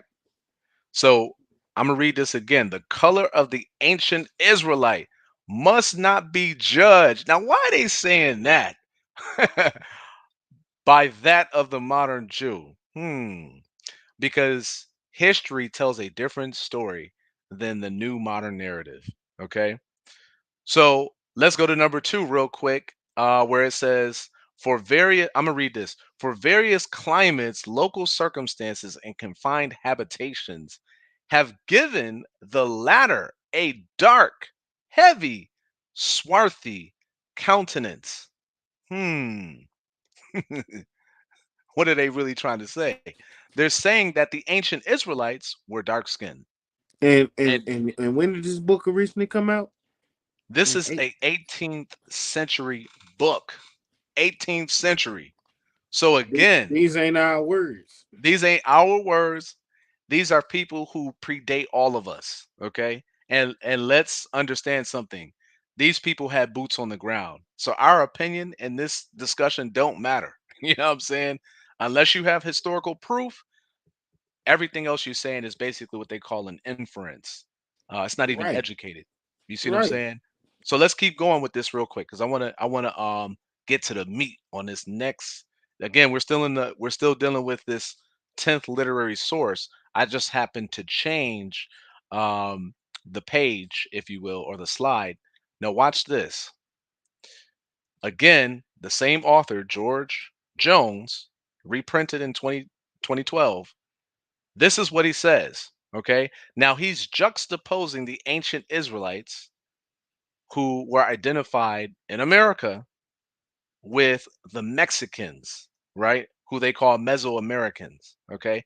Now he says, now in every physical characteristic of the northern did the Mexican differ. They bore no analogy as being of the same race. Hold on, hold on. Let's back that up real quick because I know that went right over a lot of people's heads. Hold Now, on. You hear that? Mortal Kombat of Torah Knights. You a Mexican guy. You're not an Israelite. Once again, Mortal Kombat. You saying Mexicans I not know you watch. Issachar? He a Mexican. Mortal Kombat and Torah Knights. You're not an Israelite. Thank you. hey, you just got finished. Fatality right now, okay? And this is intellectual fatalities. You know what I'm saying? Fatality. Straight up. So look, I'm gonna read this again because that might have actually went over somebody's head. Go ahead, Con. You was about to say something, King? Go ahead. Go ahead. That might have went, and I'm gonna read some more just so you get more proper context. But now, in every physical characteristic of the northern, right? They like again. That's a byword for Israel, just so you know. Did the Mexican differ? They bore no analogy as being of the same race. We not the same, y'all. Okay, either in feature, so your physical features, courage, right? So that goes to character. Endurance, that speaks to strength, or general religion, and that speaks to culture. Okay. So we're not the same people. This is what this text is telling you. Now let's read on real quick. Okay. In Mexican America, Cortez, with only 500 Spanish soldiers, and those warned and dispirited, drove 50,000 Mexicans from the field of Otumba. Hold on, let's break this down. Cortez came in there with only 500 men, and 50 Mexicans ran the hell out of there. They ran the damn hell out of there, man. That's how weak they were as a people, man. Okay? Now watch this. They fled like snowflakes before the wind. This is not my opinion. This is not my opinion, y'all. It says, look, I'm going to read this again because I know a lot of y'all, it might be going over your head. I'm going to take my time with this. It says the Mexicans who are in America, who were of America in antiquity, it says they fled like snowflakes before the wind when their standard was seized by a Spaniard. Now watch this. Now we're gonna bring this out later because we can't bring out every single thing. Okay. Let me say this real quick. You go ahead, King. Look, and what kills them as being Israelites, Mexicans, they are built low to the ground. The nation, the Lord said He gonna make us a nation of kings and priests. Their average height is 5'2", 5'3". You feel what I'm saying? The law in Leviticus 21 tell you if you're short, you can't be a priest. They wouldn't fit for them because they too small as a people. They're women, their children, all of them. They're low statured, small people. It's facts, like Asians. But go ahead. God. 100 on that. 100. So look, let's continue this narrative, man, coming out from George Jones, 18th century book now. Okay. So this ain't our opinion. Don't sit up here and get in your feelings about this. This is just historical analysis. And we bringing it out because again, we don't want our people believing in the lie. Okay? That one West AREA 12 tribes chart. That thing is terrible, y'all. But let me get back to the point on this historical text. I'm gonna read it from the top so we can appreciate this. In Mexican America, Cortez, with only 500 Spanish soldiers and those worn and dispirited, drove 50,000 Mexicans from the field of Otumba. They fled like snowflakes before the wind. When their standard was seized by a Spaniard, but in the north, when he was dealing with us now, the Israelites, but in the north, the fight was man to man. No retreat, death or victory. Now, interestingly, when they came in contact with us, there's a comparison. They're using the word Jerusalem. All right. And if we turn the page, they're comparing when we fought the invaders, it was like Judas Maccabeus in the Maccabeus period, the Greek captivity. The ball. Hold on 1 second. Shalom, family. Can y'all please get the likes up? We got 80 something people in the building and 43 likes. That's a bad ratio. That means you got half of the people support it and the other half are just lurking for the information. If you here to watch, you can please like the video. Thank you. Con. So let's circle back real quick, y'all. Now, this is crazy. They're saying when they fought in the north with the Israelites, it was like fighting for Jerusalem. And they compared it to Judas Maccabeus. See, Esau know his enemy. He know who he fighting against. We don't know ours. All right. So I just want y'all to think about that right there. Let that sink in. Let me get the second literary source that I wanted to prove, also showing you that the early historians in the 18th century, they understood the differences between the ancient Israelites and the so-called Mexicans. All right.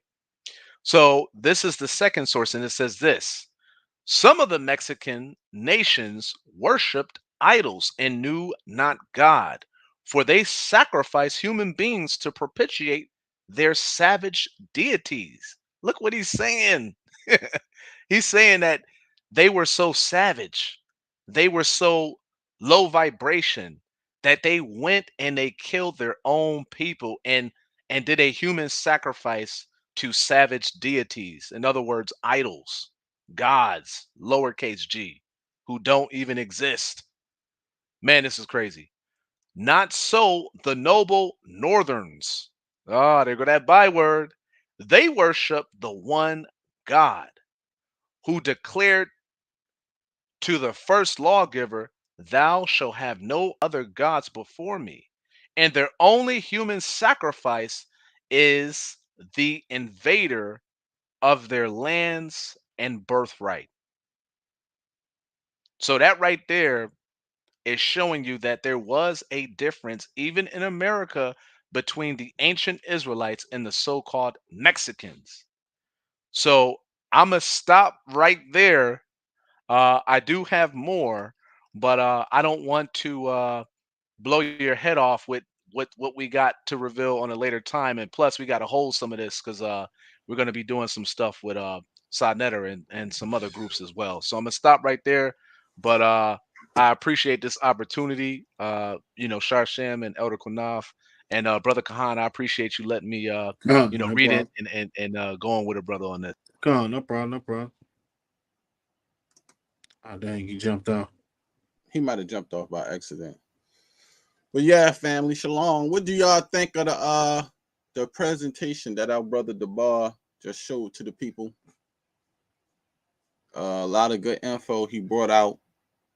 A lot of excellent info he brought out. Beautiful presentation. Like I said, sources from the 1800s and beyond. We got a lot more stuff to bring out. Yehuda got a lot more stuff to bring out. I got some presentations that I'm going to bring out.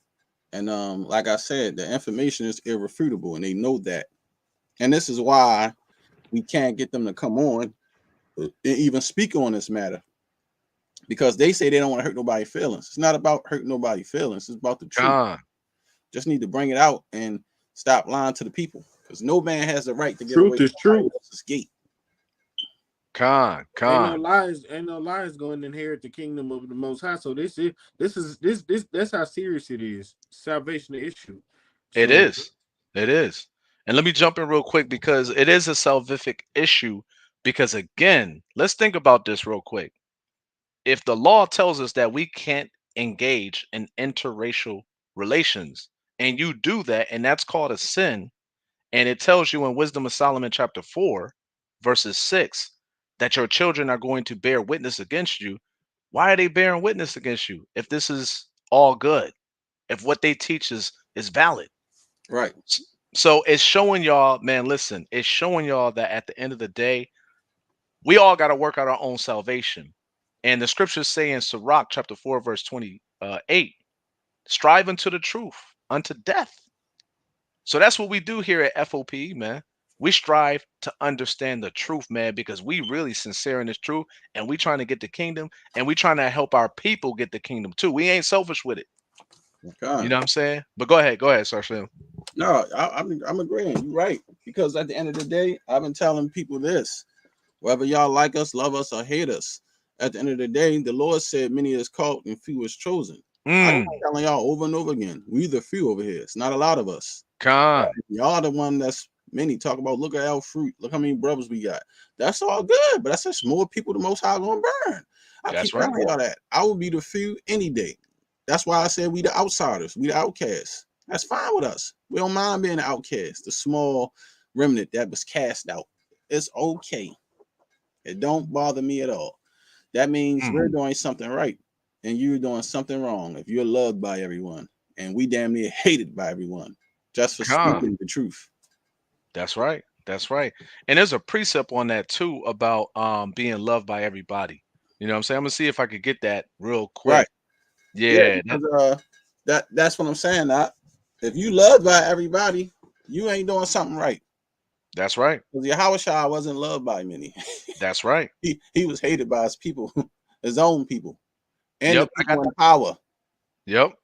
Let me get that precept real quick, King. I got it real quick. And we hated by the people in power. Yeah, that's right. They said, man, all the nations, man, they the enemies of the Most High. Come. But watch this. Luke chapter 6, verse 26, because I want to back up what I said about what we speaking on, which is it's a problem when you like by everybody. That means you ain't doing something right. That means you might be, one of them people that just like to fit in with everybody. But listen to this. It says, woe unto you. This is Luke chapter 6, verse 26. Woe unto you when all men shall speak well of you, for so did their fathers to the false prophets. Come. That's a cut, man. Come. Hang it up. Excellent precept. Excellent. Con. And you're Con, 100% right. Con. 100% right. Excellent breakdown, brother. Beautiful sources you brought out. It was nothing but head cutters. Like I said, information is irrefutable. I don't care how long y'all been in the truth or what you bring out. Israel is all black and it's facts, and you can't get around it. You feel me? And like I said, y'all can avoid the conversation, the talks, and all that. It don't matter. The Most High is going to bring it out. The same thing y'all said years ago. Qanath, it's not going to go nowhere.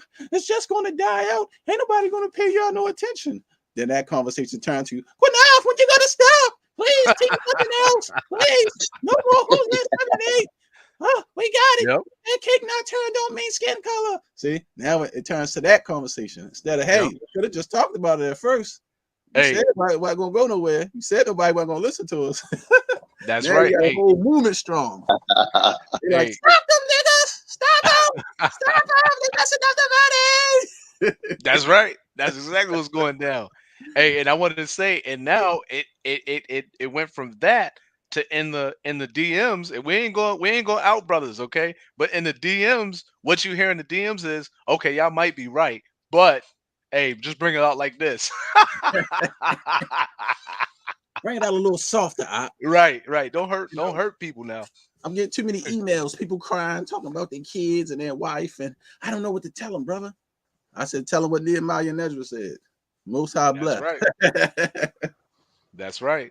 Hey, Shalom, Elder Yehuda. Shalom, Mark. Shalom, grace and peace. Hey, give me a second. You guys continue. Bless. Give me a second. You guys continue. I'm doing something. Give me a second. Yes, sir. Go ahead, Elder. I think you was about to say something. No, I thought you was about to speak, but yeah, now it's like Sham said, when y'all gonna stop, or they say stuff like why you bring this out? Let the wheat grow to tears. It don't mean what they think it means. We already done the class for that, Yehuda and I. Let the wheat grow over the tears. Then they'll do shit. They'll say shit like, oh, you don't do none of your Facebook Israelites or keyboard Israelites. Yep. Well, every time you do a video. Oh wait, Qanath, wait. All you do is sit. All you doing is sitting home from your couch. Go out and do some work. But the problem is, I'm kicking your ass from the couch at home. Right.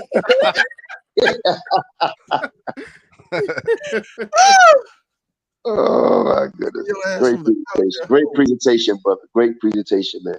Great presentation. You know, Kahan, great reading, man. Sham, good input, man. Everything was beautiful, brother. And that's what we about, man. Bringing out the information. And here's the thing, for all the naysayers, how can you get mad at us when we become humble? You know, but when you start barking, we bark back. Now we your enemy. You know, people that you've been knowing for years will just throw you under the bus, all because you asking them, "Hey, look at this. What you think?" Oh, what about get that scripture? Now you hate me because I tell you the truth. Okahan. Right. I'm about to get that. You free? You go ahead. Now I was doing some paperwork. Hold on a second. I'm almost done. You know I'm at the plantation. Oh, okay. You know what I'm saying? Yeah, hold on. I'm almost done. All right. So it's like, man, at the end of the day, it's they attack your character. They cheer against you. They think you may have lost the conversation. You know, they sneak diss and think you're not going to see it. You know, and all the things that we say was going to happen. You know, Shashem, you know what? Do me a favor. Look, I'm about to say this real fast. You're right. Elder Maharakar, right? Going at it with Sakari and HOI over the sexist marriage doctrine, right? I was at work. I watched this video he did today, right? He was on there talking about people saying whatever was happening on stuff that was going on Clubhouse. So, you know, we ain't on all them platforms and stuff like that. But he said out of his own mouth, he said, man, I was back there. He said there was a lot of lies that was taught in One West. He said, y'all dudes are babes in this thing. I'm an elder. I've been in this. And he said, sexist marriage is a lie. And he said, you brothers keep thinking that y'all know everything. You only been in this thing 5 years, 6 years. You feel me? Brothers been in this thing 20-something, damn near 30 years. And he like, I'm trying to tell you, I know all that false doctrine. Y'all learned this stuff from us. And it was lies. And I was surprised that he actually like I was saying, damn, Mahal, like, he really been improving and realizing, like, look, yeah, I was there. But he not teaching, like, I can see he's not with the line no more. Like, he says a lot of stuff that was wrong, and he's correcting them himself. Actually, and I was shocked. So basically what you're saying is he know that his life is on the line for teaching lies. He know that he's gonna die. Like everybody else. Right? A lot of them starting to figure it out. Yehuda and Yehuda know, we can't mention names. They hold on real quick, champ. Yehuda know, and all of us know, because and we mentioned some names, but there's some we haven't. But we've got phone calls from these people and admitted it. So, it just boggles my mind. It's like, okay, I'm not God, and we're not God, so you don't have to tell us. You repent to the Most High, and then the people that you told a lie to, tell them it was a lie. You know, but where you got I got that scripture. I want to say this real quick, because the main thing Qanath he was talking about was brothers have to stop teaching the One West lies that they taught that was wrong. He was like, brothers got to correct that. And then he was calling elders out, saying, you elders, y'all know the shit that they teaching your younger men that came up behind y'all is teaching lies. You need to correct them and have them stop teaching that stuff because it was false. And I said, finally, somebody else is speaking out about the false lies that they teach. And we need to correct it. And he's right. I agree with Mahal 100%. I was not in no disagreement with Mahal today. But my thing is, though, why he won't come out public in the public and say the same thing? He said it public. It was on. Yep, he said it public. He said it public. No. I know what I'm talking about, because a lot of people don't go on what you call that platform? Oh, you call YouTube? Yeah, YouTube. Yeah, a lot of people don't go on that. I don't go on Clubhouse. A lot of people don't go on Clubhouse. But he need to come out on YouTube and say that. He did it on YouTube, Facebook. He did. Oh, okay. Oh, okay. Snap. They need to step up and tell young men stop teaching the lies, because he said a lot of that stuff was wrong, and they need to stop teaching it. And I 100%. Yeah, a lie is a lie, man. You know what I'm saying? I'm not trying to die in lies from nobody. No doubt. Nobody. I don't care who it is. What you say, Conjecture? Galatians chapter 4 and verse 16. Am I therefore your enemy because I tell you the truth? Right. And that's what he was saying, that all them dudes was coming at him upset, trying to threaten him and everything because you say you think no, you're not muted, the bar. Your mic not muted out. I don't know what's going on. Hold on, let me see something. Yeah, your mic not muted. I think your mic acting up. You know what I'm saying? Listen, man, ain't nothing changed. What happened in ancient times is going on today. Because the followers of Christ, it was a minority of them. In fact, they had a secret code with the symbol of David and the menorah and the fish symbol with a secret code, because they was being persecuted by their own people. So ain't nothing changed. So I'm like, you guys, listen, I'd rather be part of the minority. I don't want to be popular and everybody like me. Because if I know that everybody's like me, something's wrong. Something ain't right.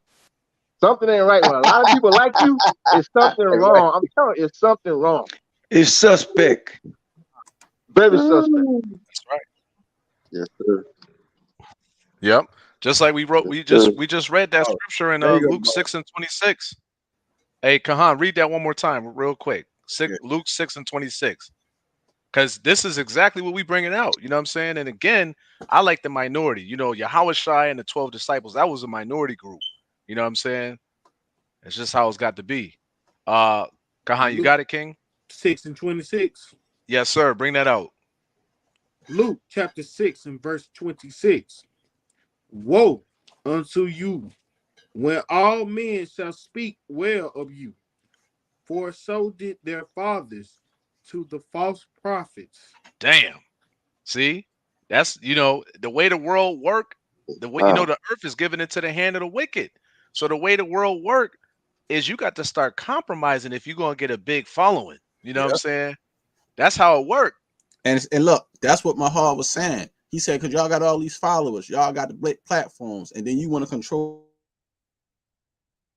platform, but don't want the truth to come out in the scripture when we trying to sit there and debate it brotherly. He said, y'all making everything personal and coming with personal attacks. This ain't had nothing to do with that. He said, this is about the truth of the scriptures.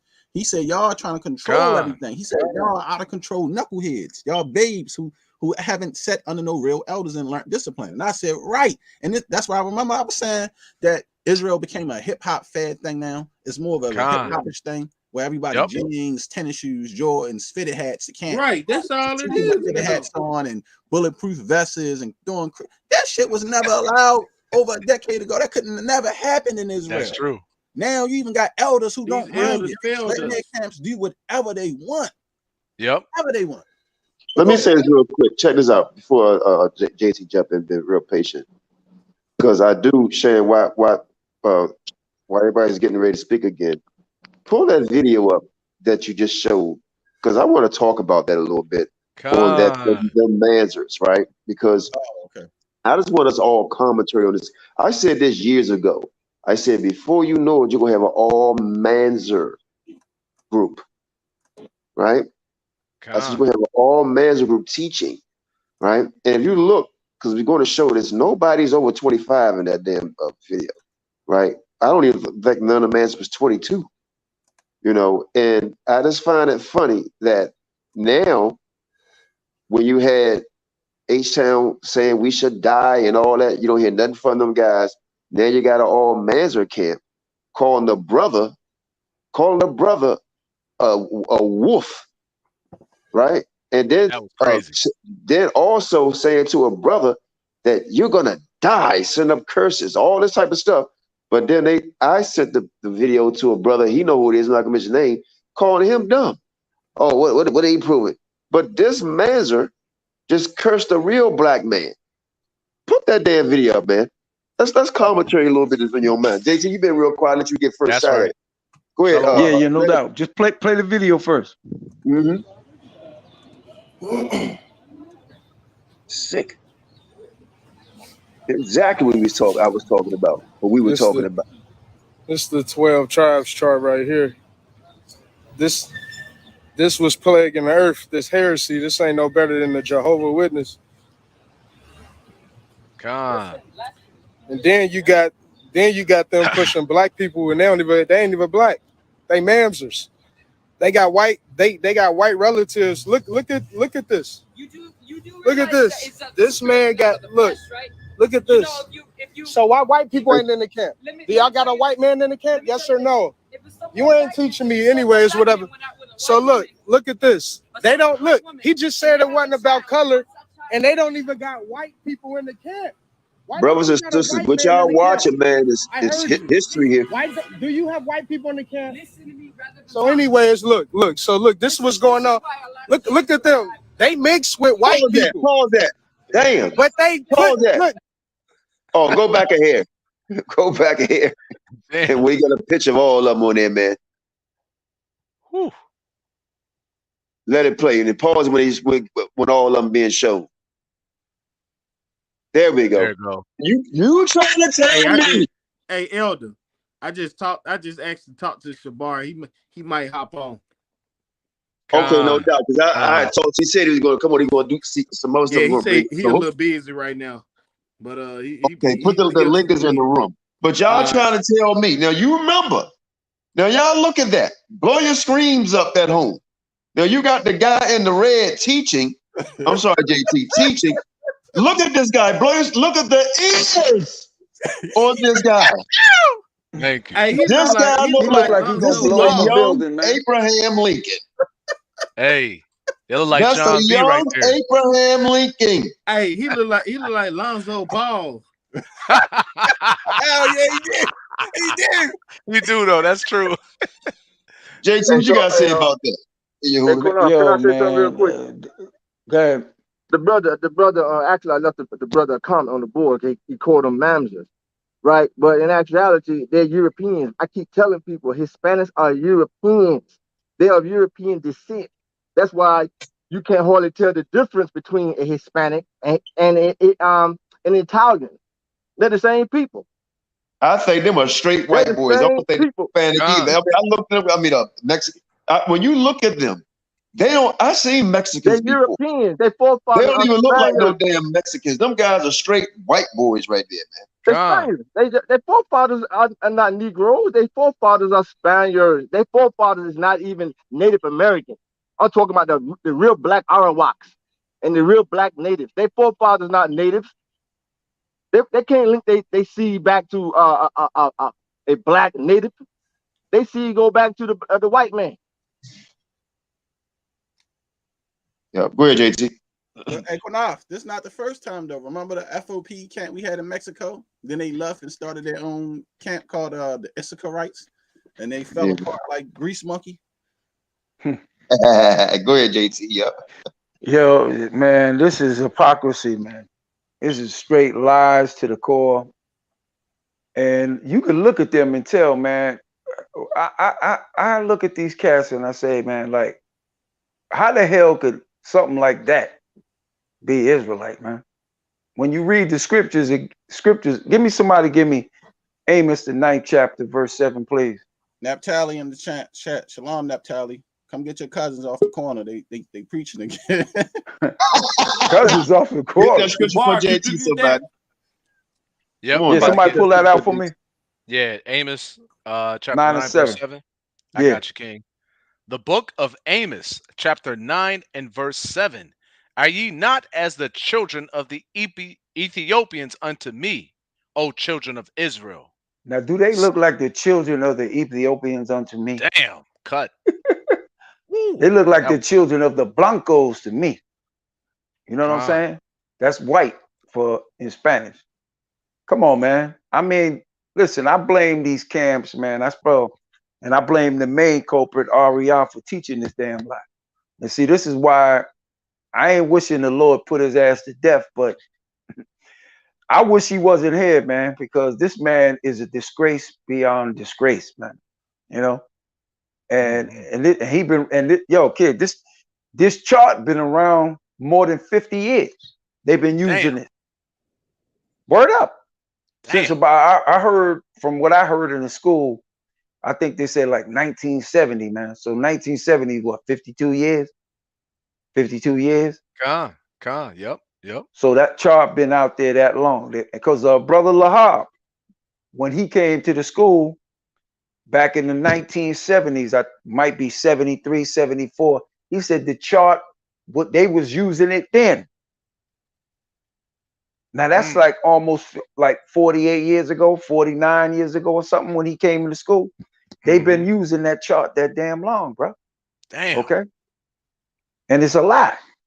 And even I got certain like with Mahar now, I think he's seeing a light. Okay. How you gonna tell me? Look at them. Now everybody on this panel here is straight Negro, man.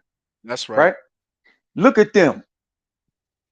How the hell 3 tribes gonna remain Negro and 9 gonna morph into something looking like that? Man, come on, man. Are you out of your mind? Now the forefathers of the tribes, right? Going back to Jacob, started off with his sons.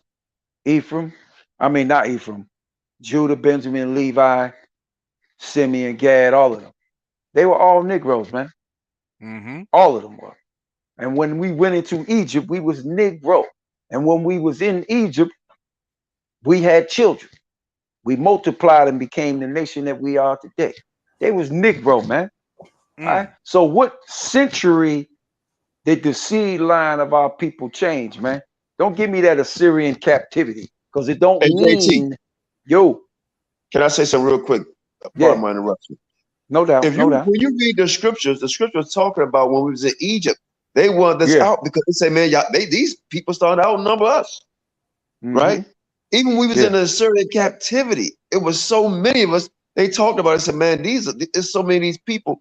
They're not keeping the laws that we keep. They have another whole law and stuff that they do, right? In over 120 provinces. Everywhere we go, we multiply, and then they become almost as much. As many of these other people. But we multiply. We don't just disappear. This right here, and I want y'all to finish letting this play, because some of the shit that this dude says out of his mouth is sickening. Now, let me say this right here. Now, I hope I don't lose a lot of friends what I'm about to say. Somebody told these guys that lie.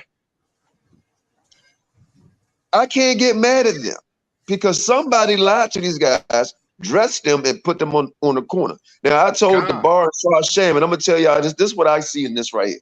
It's 3 things. One, that's Tahar children. out of GMS. Two, that is some organization, right, that's clowning and that's going to go out there and do this. Or that might be something more cynical and might be the people that's ruling over all of us right now. I just can't see what are the odds. What are the odds that you're going to have a whole Mazur group in Brooklyn? Damn. Go ahead, Nico. Sure. In Brooklyn teaching. Let that play a little bit more. That's Harlem. Huh? That's Harlem. That's Harlem. Yeah, that's Harlem. That's around 125th Street, 126th Street. But that's them guys not even Spanish, but you can see how they confounded. Let it play some more. So y'all can... Sarnetta should have ran up on him. Go ahead, let it play. With white people. But they they mix with white people and they promote black people. Y'all mix. Y'all ain't black. Y'all mix.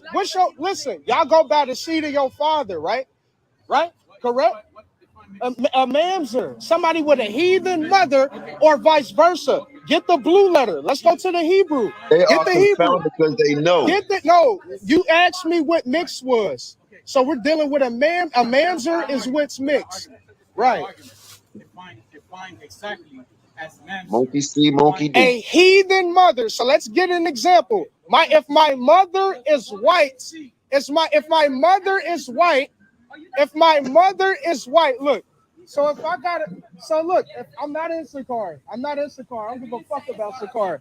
Anyways, look, I don't give a damn about Sakar. I'm not in Sakar. I don't affiliate with no camp. Anyways, I wasn't even telling you. I was up here talking this. So anyways, look, this was so crazy. You got mamzers teaching love the black man, which is cool, but you just got to admit that you're a mamzer. What color is Christ? What color was Christ? Listen up. What color is Christ? He's a dark. Are you dark? Pause right there. That's very key, right? Because I said this 2 years ago, and now some of these brothers talking about we don't know what color they was for real. Now this guy he said what color Christ is. He said he was a dark-skinned man. That can mean any damn thing. Anything. He's a dark-skinned man. Or anybody. Or anybody. A lot of people that's dark-skinned. Exactly. So that right there, now I'm telling you, Judah not black, Levi not black, right? And Benjamin not gonna be black next. Christ not gonna be black. They already saying it, right? They already saying it. You know, I done had a few guys damn near agree with that. They said he was a humpback. Christ was a humpback, and he had deformity. They was coming up and he looked more like them because of the Russian icons. They were saying all types of stuff for years now. Yep. So bringing this truth out. Go ahead, let it play. Then y'all can go into commentary. I fall back. Go ahead, let it play. Skin. Did Christ have a white mother? Look at y'all. Look like white boys up here. Did Christ have a white mother? Did Christ have a white mother? And what color was she? Bronze, black. He was not a product of any other nation of people. So once you mix, you're a mamzer. If I get a poodle and I get another dog and I mix them, it's not the same product. It's mixed. And in fact, I want $4,000 for this dog. That's a fact. They don't know what they talking about. But look, if you want to push black man is most empowered and he more dominant, cool. Just know your place. You're a mamzer. You're a mamzer. Go to the definition. Go to the Hebrew. Go to the Hebrew. Go to the Hebrew. Go to the Hebrew. Did Eve have a seed? Exactly. So look, this chart was inherited by Jim. Imagine this same camp believe you can sleep with little girls at the age of 12. That's a fact. Look them up. GMS right now on your YouTube. That's a fact. Look, he justifying it. Go to Deuteronomy. It's not just GMS, right? Even though a lot of you brothers out there who I'm sure watching this video, you may say, oh, I don't support that. I don't believe that. But if you're saying, we already proved how old a damsel is, which is over 20, right? But you guys, for whatever reason, believe once a girl get her period that she's of married age or she can have sex. Now, that's the doctrine that they teach. That's the one that you hold. Now, you can say all you want. Oh, I wouldn't do that. You know, they did that in ancient times. I wouldn't do that. You know, we not telling people to go out and do that, but that's what it's considered. That's a damn lie. Out of the pits of hell. But like he tried to justify it. Okay? So my thing is to all of you guys that hate on us so much, right? Try to sneak this and think we're not going to find out about it. This is the problem. You say you know cowards and you teach the truth. When Shawsham and I came in this, I thought I saw a bunch of warrior men. I said, man, nobody's gonna come up against this. Because anytime somebody did, these guys jump on and crush them. And now, damn cat got their tongue. They won't even speak. How can you have a whole Manzer camp? A whole so-called Manzer camp. Them not even, hey, look. Con. Yehud on this, they don't even look like men. It's like straight white boys. Straight up. Straight white boys. But you know what? They leaders of Mamza, man. Tahar, what the hell is he? Damn. That's what he is, man. So why you think they got their camp out there, man? Who you think promoting that? Tahar. And I know the bastard. All right. I had many run-ins with him in the school, man. He's a low-life ass piece of shit. And look what these niggas have done. This is what they caused, man. Listen, a lot of people get upset with us telling the truth. What you mad for? That's the thing that gets me. All right. Who we supposed to be afraid of, man? We supposed to be afraid of these camp leaders? Or we supposed to be afraid of the Most High? You niggas think we supposed to be afraid of you. I ain't afraid of no camp leader. I don't give a damn about none of y'all. Yohana, Tahar, Nathaniel, none of y'all. I'm gonna teach the truth, man. I'm gonna tell the truth, man. Because my soul is on the line. I don't give a damn about you, nigga soul. Period. You on your own. All right. You seek out your own salvation. But I'm gonna tell a lot of people this. I know these men and I know how these men think. These niggas can't admit they wrong, bro. All right. Ariel been lying for damn near 60 years. You think that old damn decrepit ass little bastard gonna tell the truth now? When he at the doorstep of death? That man ain't gonna never do it. Just like Tahar ain't gonna do it. Nathaniel ain't gonna do it. Yohana ain't gonna do it. The pride. They got too damn much pride. Pull that scripture out where it say pride come before a fall, please. Con. Can I make a comment, JT, real quick? Yeah. Go ahead, man. Brother, you in the spirit, man. And I just want to say, when you was talking about Tahar and everything, you know, they say in the world, the apple don't fall too far from the tree. There you know it what I'm is. saying? So it makes sense, you know what I'm saying, that they moving like they moving like that because they connected. You know what I'm saying? So let me get that pride before destruction precept. Okay, no doubt. And somebody else will comment. While you getting a precept, I want to say something. Here's my thing too. How is it possible that somebody like Tahar, who's a half-breed, right?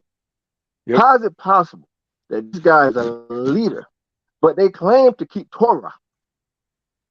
Does not the Torah say that masters cannot come into the congregation after a certain time? So how in the hell this guy's a leader? Because they don't believe in you know why? Because they don't believe in the laws of Moses. That's why. They don't believe in what they read. They don't believe it.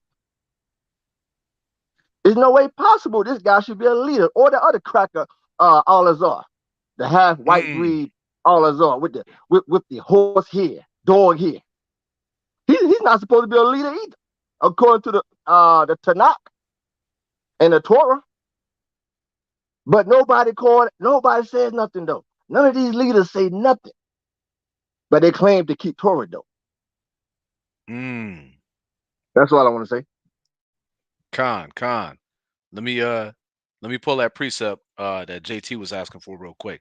So this is the book of Proverbs, chapter 16, verse 18. Pride goeth before destruction, and a haughty spirit before a fall. And the problem with these cats is they got a haughty spirit, man. Very haughty spirit, man. Listen, I was in the school from 1992 to 1999. I left around. I actually decided not to go back on my birthday, actually, in 1999, which was a Sabbath, September 18th. And what was amazing about that is that I turned the same age that Christ was, 33 years old on that day in 1999. And I made the decision that I can't go back because I seen madness beyond madness in them, man. And a lot of cats get mad with me for telling the secrets. I don't care about that, man. I'm gonna tell the secrets, man. All right. It's about telling truth. It's about leading people in the right path, man. And that's what y'all men don't want to do. You know? And check this out. How was a man gonna claim a title or that he's in power when he don't really got no power? That we ain't in power. You feel what I'm saying? How a nigga gonna claim to be a general of an army and ain't got an army? You know what I'm saying? It don't make no damn sense, man. I'm gonna play another video after this too. Okay. Speak Yeah, up. but I'm gonna say one more quote. Okay, go ahead. I say it like this, man. I'm gonna tell you like this. You read that scripture, pride coming before a fall, destruction. That's what's gonna happen to these cats, man. The Most High gonna destroy them, man. You see, hey, none of these men, if you notice, ain't learned nothing from Tazadakia's death. You know that? And everybody on this panel know what I'm saying? That man been dead over 2 years. Them niggas got worse since his death. Have you seen it? They got worse. So let's think about who's next on the Lord's list, because all you niggas is on his list. So who's next? Who we gonna check off? I ain't gonna say no names because I don't know, but I know one of y'all coming off that list. Because if y'all don't turn it around, man, I'm telling you, man, it's a done deal for you. It's over. It's a wrap. Because he ain't playing no more, man. All right, he ain't gonna let y'all keep lying to our people, man, and deceiving them, man. He ain't gonna let you do that, man. And I'm gonna say it like this: I don't give a damn whether y'all like me or not. Like we were saying, I don't give a damn who in love with me, man. Long as these brothers here, we got love for each other. I ain't looking for the rest of you niggas. I ain't looking for no favoritism from you niggas, man. What you niggas mean to me? Nothing, man. You know what I'm saying? Y'all better stop this shit before the Lord stop it for you. And if he stop it for you, woo, nigga, it's over. Period. That's it. And also, man, I got something for the captains of the thousands. Who are you breaking up real bad? We can barely hear you. You breaking up? I come back in. No problem. Khan. All right, yeah, Kahan, let me get Matthew chapter 23 and verse 3. Because Elder JT, man, he in the spirit, y'all. Can I say one more thing? Go ahead, I'm starting to cut you off. Check this out. Now, we just had on here Sunday, right? One of the big boys. I'm not calling him a boy. I mean, I'm talking one of the top dogs that used to be in One West. And he turned it around and admitted the truth and repented. Lahar. That man was 4th in command in the school. 4th in command. Over all of y'all asses. Over Tahar, Johanna, Nathaniel, all of you men. He was over all of you. He told you niggas what to do. And that man saw the light. He started teaching the gospel. He found out and said, nah, man, I ain't endorsing this man as king. He's not king. Christ is my king. And you know what? He got thrown out the school for that. Damn. That's right. 1994 it was, my brother. 28 years ago. That man got they told that man to leave. Aria called them up on the phone and said, "Look, man, if you ain't gonna go along with this, you got to go." That man was in that school for like 20 years. He gave 2 decades of his life up in there. Just because he didn't want to endorse Masha as King David up in there. Aria with his wicked ass told him to leave. Don't come back. I know it's for a fact. JT, Okay? real quick, Yeah, JT. no doubt. Hey, Sham, I was told you, JT, earlier, the brother that came on with you at JT, and he was in the school a long time ago, and he said he want to start coming on a little more. Go back to that video. Well, let's all go back. And because I think he made a comment on a comment board too afterwards. I would love to have him back on, man. Again, kind of big brother. He came on the show. Con, I know you talking about. Yeah, I know the brother. Yeah, he know me. Yeah, but let's get hold on. it back. Check this out. Can I say something, Q? I'm sorry. I ain't trying to cut you off. No, go ahead, JT. Check this out. I said something on that program, right? Now, I told Q, I said to Q one time, I stood in front of the class and told them right after Masha left that I knew he wasn't King David. Another brother agreed with me. The brother that we just had on there about a week ago, I think it might have been. He was in the classroom when I said it, right in front of Tazadakia. You know how long ago this was? 26 years ago. And the brother said, I remember you saying that. Okay? So I'm basically telling everybody, I knew that man wasn't King David. I could read the spirit. I could read the spirit. When I was reading the scriptures about David in the Bible, and I looked at that man, it didn't match. You feel what I'm saying? Not that I knew reincarnation wasn't real, because it's not.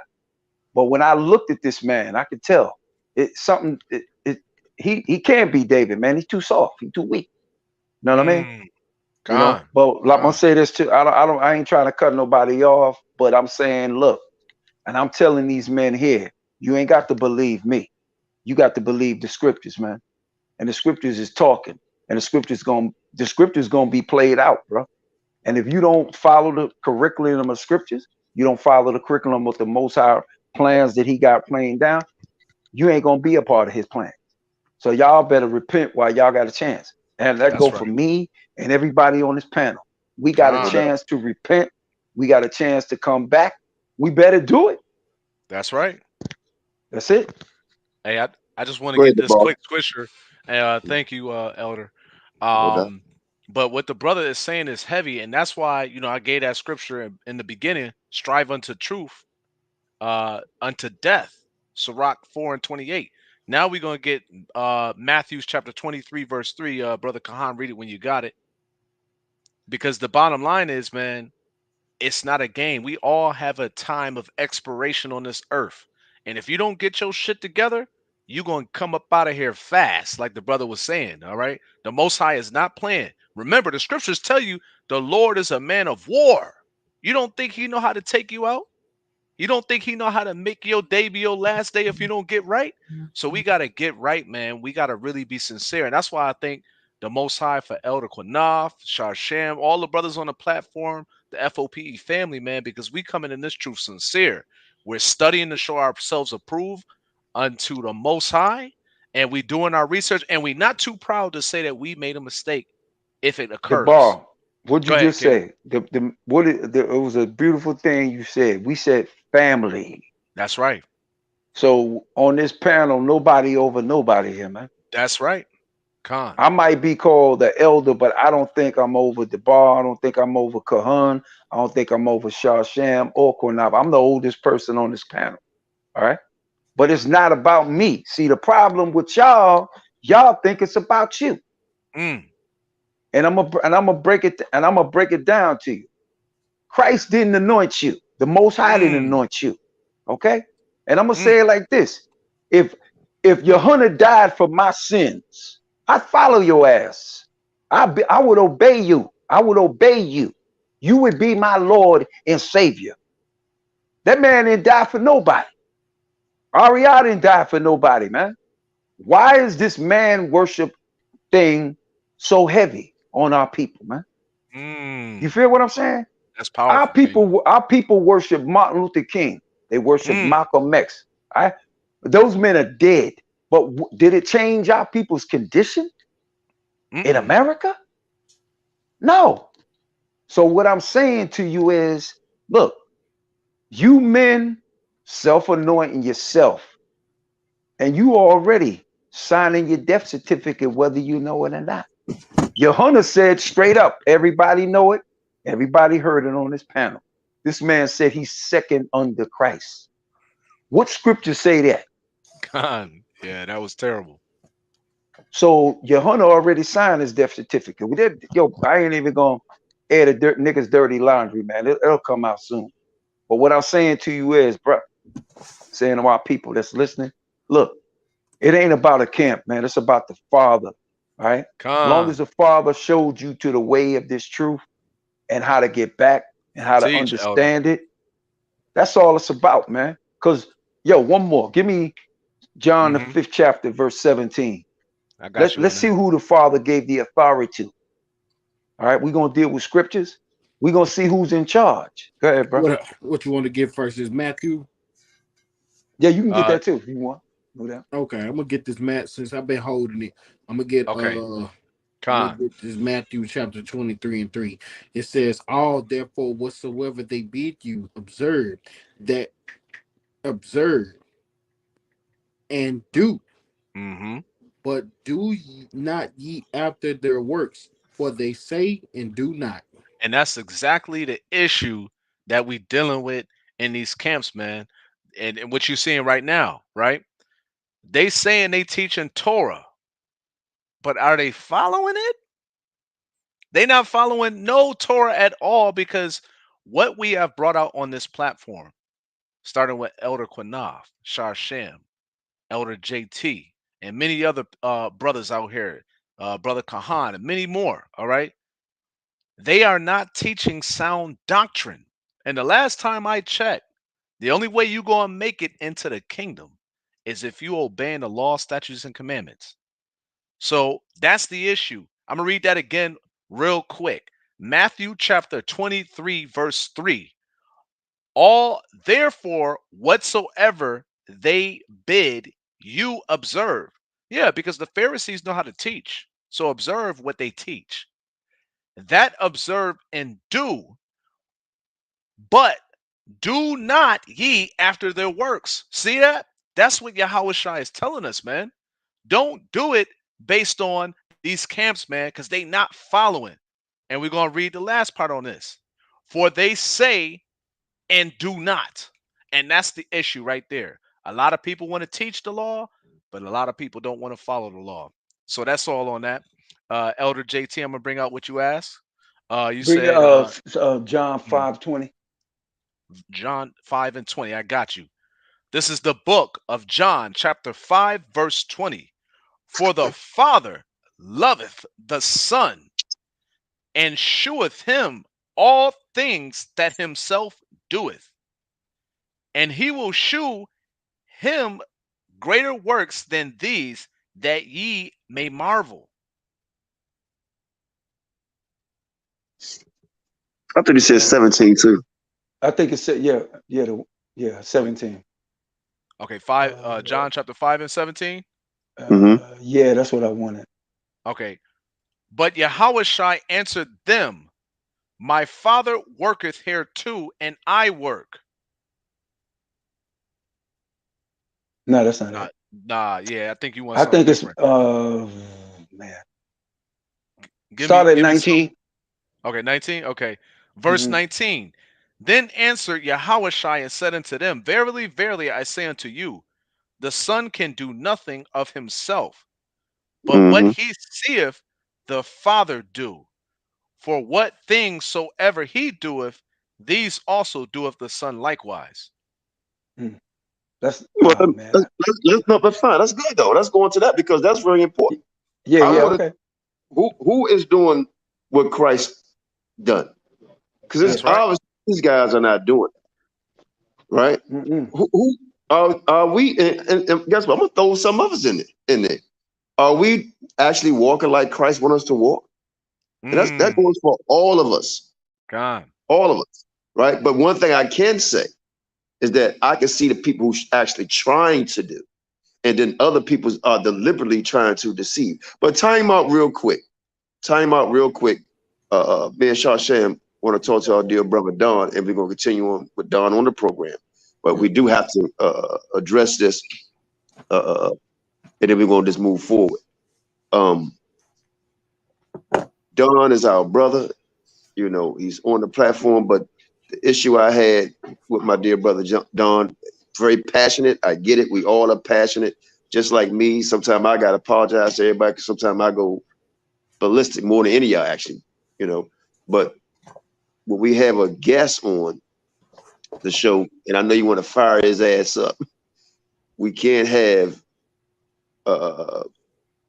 nobody disrespect the guest. You know, I came to a truth with Sarnetta, so because I'm trying to do something on a bigger realm to get this word out. Because I give you an example. When we went on that platform, right, and for whatever reason, we went on that platform, and a lot of people's mind got changed. A lot of people saw us different, right? And also, we were able to show what them guys that go over there and hide, we were able to go over there and bring out the real knowledge, right? To show people, right? To show people what's really going on. So we can't have nobody cursing the guests out. And then and then when I say not to, we got to show, I'm just going to say me some respect.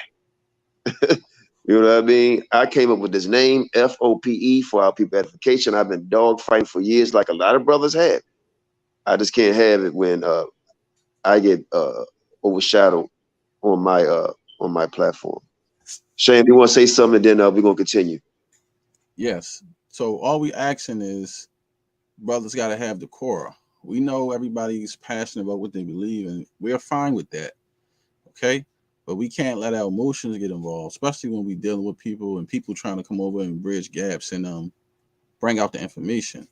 So, and then like even posting stuff in the back chat when people on a platform and you're disrespecting them and saying some terrible things, and they saying that and thinking that we're doing it, or it's just making us look bad. You see what I'm saying? And make them not want to come over here and even talk with us, especially if they're not being disrespectful. So, you know, we got to behave better, because it makes our platform look bad. Like we'll just have our guests on disrespecting guests that's coming over here to just have a discussion and they're not being disrespectful. Some things we just cannot allow because it makes us look bad. Me and Qanath look bad.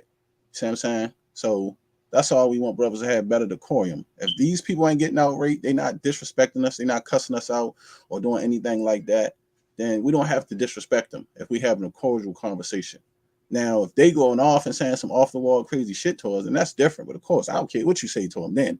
But other than that, if they going to give us respect and have just a decent conversation, then we just want to keep it that way so that the people in the audience can be edified.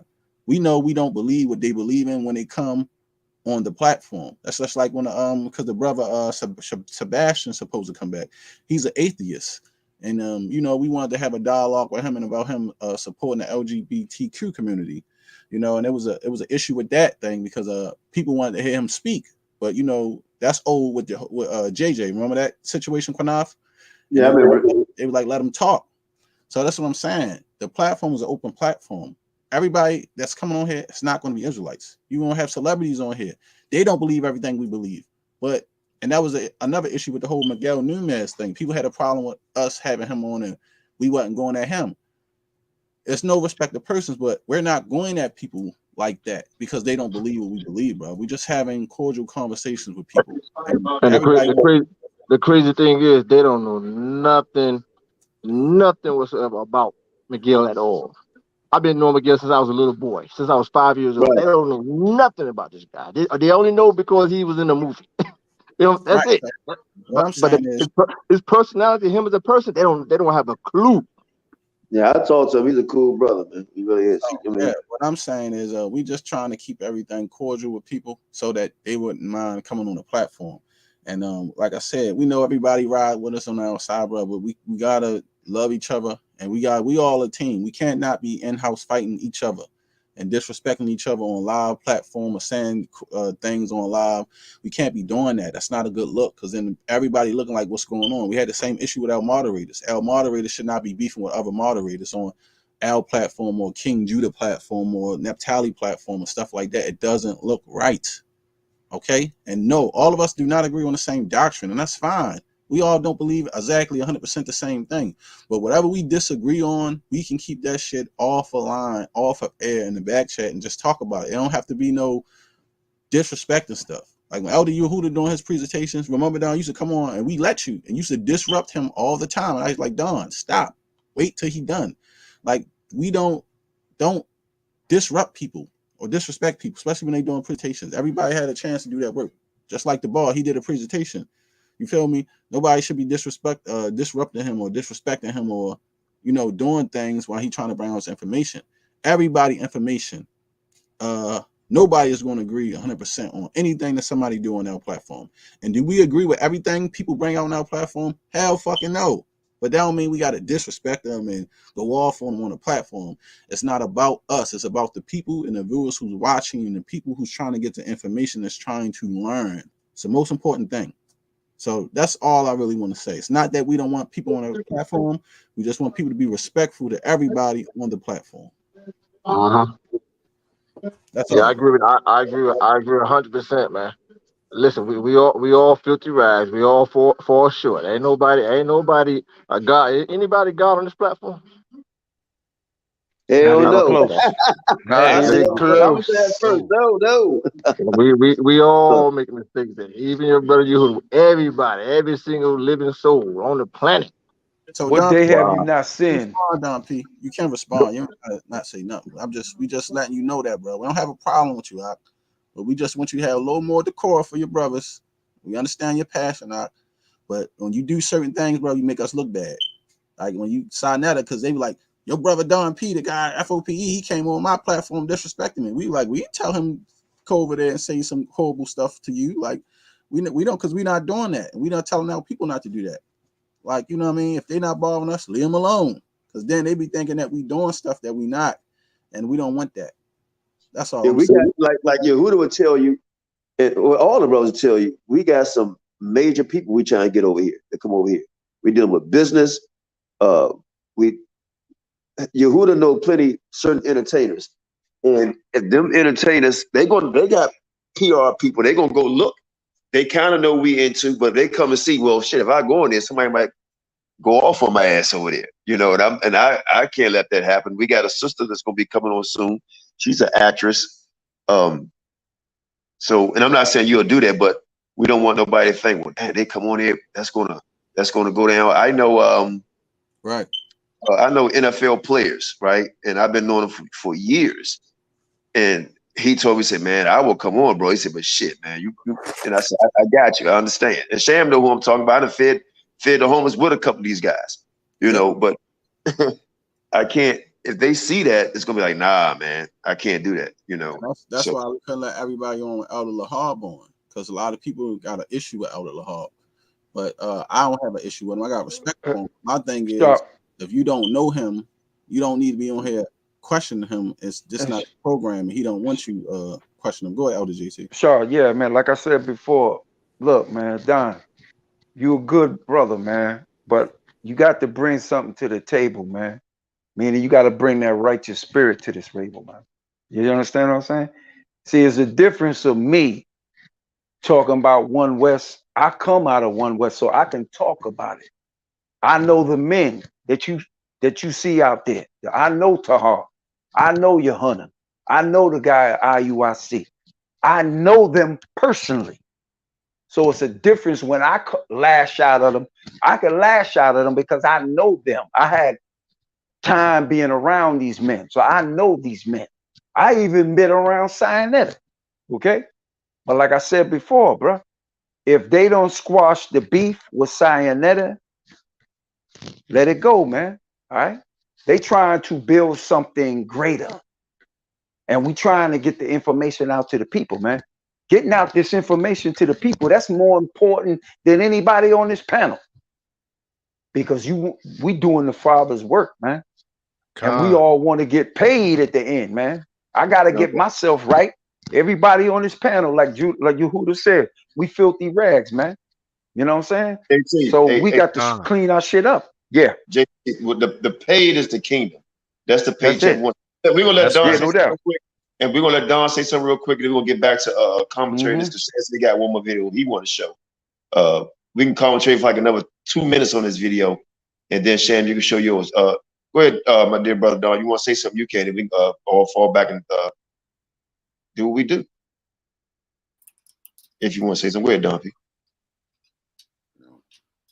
I just want to say, the first, y'all ain't see me in a minute. We miss you, brother. I came back on this channel because I care about y'all. I love y'all. I understand that we have spirits are tied together. My stance about the kingdom and my stance about Yahuwah and Ha Mashayach, that ain't gonna change. That's never gonna change.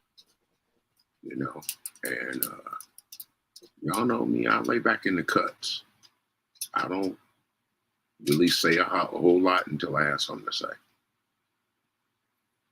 And yeah, I done dealt with these cats on the streets now. And the thing about it is, a false prophet, I got to deal with a false prophet. And I understand and respect the fact that y'all created this platform. This is your platform. So the rules and regulations are what they are. Never meant any disrespect because y'all know I love you. But sometimes I got to pull that sword out. And, I'm going to keep it short, man, because got a lot of feelings right now. That's all right, brother. We love you, man. Most High bless. We feel your passion. So enough is enough, man. But let's move forward. Shashan, let's finish showing a little bit of this and then show yours. Then it's an open panel. But Most High, y'all. Hey, look, I'm gonna tell y'all something now. This is a learning lesson for all of One West. Because see what you guys do, you guys try to destroy one another, right? Wish death on one another, on their children, on their wives, on them. Exactly. Right? See, we can disagree, get upset like this. We may pop a little bit, but we'll get over it. You know what I'm saying? Eventually, because we love each other. That's right. We're a family. We know wicked ass niggas hating each other, wishing death. You see me come out with no videos trying to come back and talk about because I'm not gonna do that. Why? Because they're my brothers. I may get upset sometimes, but hey, I'm a human being. I'm a human being like everybody else. You know what I'm saying? But when it all boils down to it, that's how you know when you really love somebody or you care for somebody, because you don't go out and try to destroy that person because you're upset with that person for a little while. You don't do nothing like that. But these niggas, man, these niggas, they'll bury you if they can. You know what I'm saying? It's sickening, man. Talk about your mama, your daughter, and every damn body. They damn sure will. I'm gonna give you an example. Real quick, let me give you an example. Yeah, no, I'm done. Go ahead. I'm done. My brother DeBar, all because he has an opinion. And by the way, F.O.P.E is the new Mashayach Yahawashi. Come on now, teach. Let's go. F.O.P.E is the new Mashayach Yahawashi because F.O.P.E, along with our dear brother Maharakar, started it. Let's go. Okay? We are the real Mashayach Yahawashi, if you want to say that. You know what I mean? But they want to beat up my brother, right? And talk shit about him, right? But can't deal with the brother one-on-one and just have a conversation. Like Yehuda and I, man, I love you. Yehuda love us. Do we have disagreements sometimes? Yeah. Behind the scene and openly, but guess what? We brothers. And we know that. Yeah, a lot. That's right. Yep. Mm-hmm. And Don the same way. We brothers. We're different personality. That's it. We different personalities. Shit, Yehuda and I, that's all it is. That's all it is. Okay, go ahead. Yo, look. Yeah, when I was in One West, man, what we doing on here was never taught to me. They didn't teach us what love was, man. All right? They didn't teach that because too many niggas was wrapped up in their fake ass titles. All right? When here's a man claiming to be a general and saying, yo, Ak, you didn't salute me, Ak. Yo, Ak, I'm over you, Ak. Is that love? You know what I'm saying? Mm-mm. And that's what Aria didn't teach us about love, man. There was no love being taught up in One West. I don't give a damn what one of them niggas will say. And it wasn't, huh? When you done, I got a script. And let me, Okay, let no me doubt. follow up after you, Elder. Too. Yeah, no doubt. But I was saying there was no love being taught, man. Just like Don P, you know, he was going a little off, but he came back and he admitted his faults.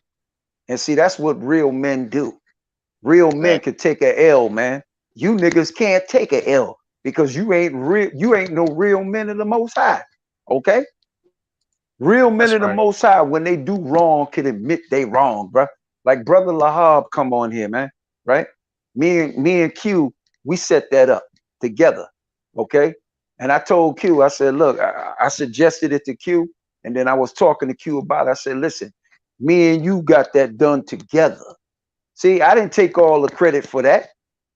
This was a me and Q thing. We got this brother on here. Brother got life experience more than all of us on this panel, man. All right. And that brother there, I know Lahab personally. Okay. I used to go to some of his classes when I was in One West. Good brother, man. Yeah, and I spoke to him a few times with the phone. Yep. Yep. You know what I'm saying? And the man admitted his wrongdoing and repented. So if the man can admit his wrongdoing to Christ and Christ forgave him, what the hell is wrong with you niggas that you don't want to forgive a man like him? You ain't over Christ. You ain't over the Most High.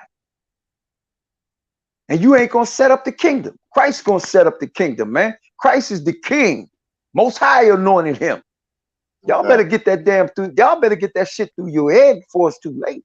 Go ahead, bro. Next. Wait, Don, y'all, and then I'll let Khan go.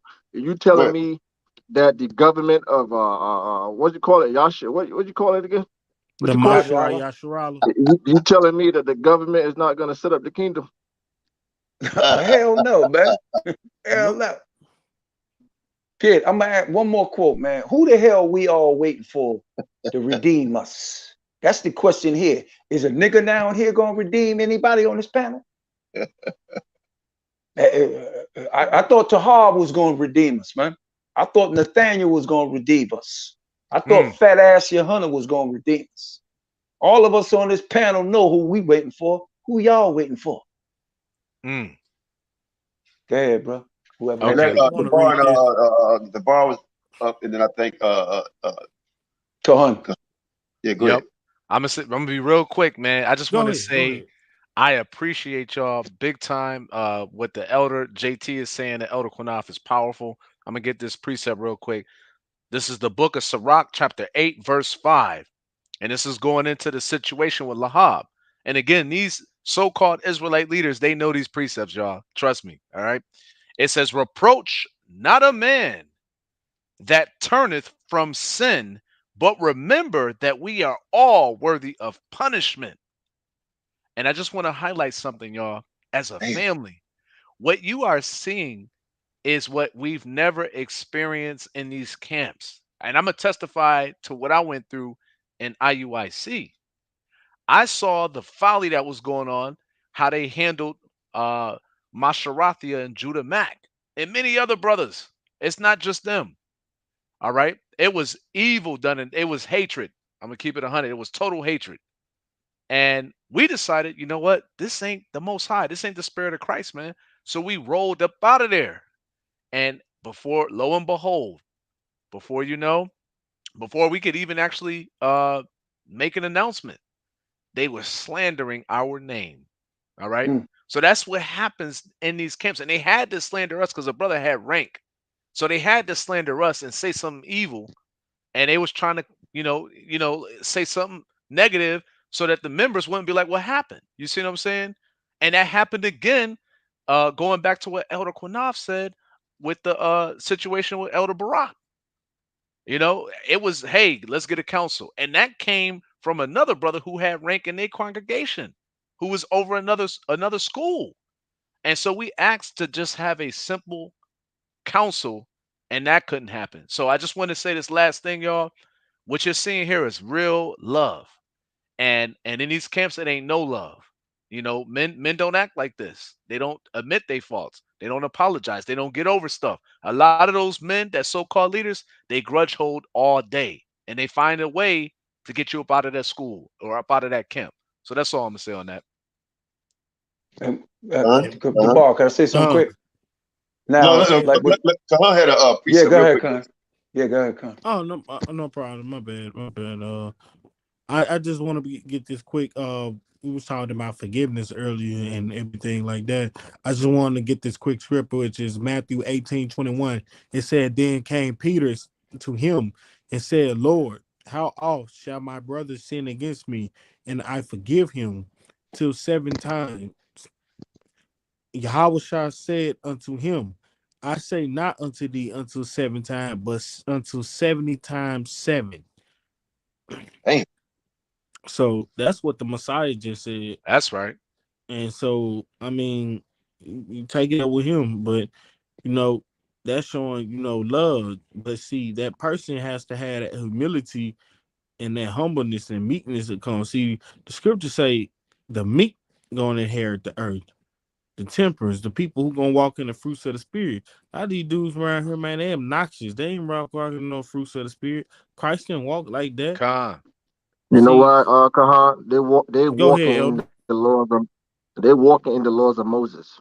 Yep. They cannot get Moses' laws out their ass.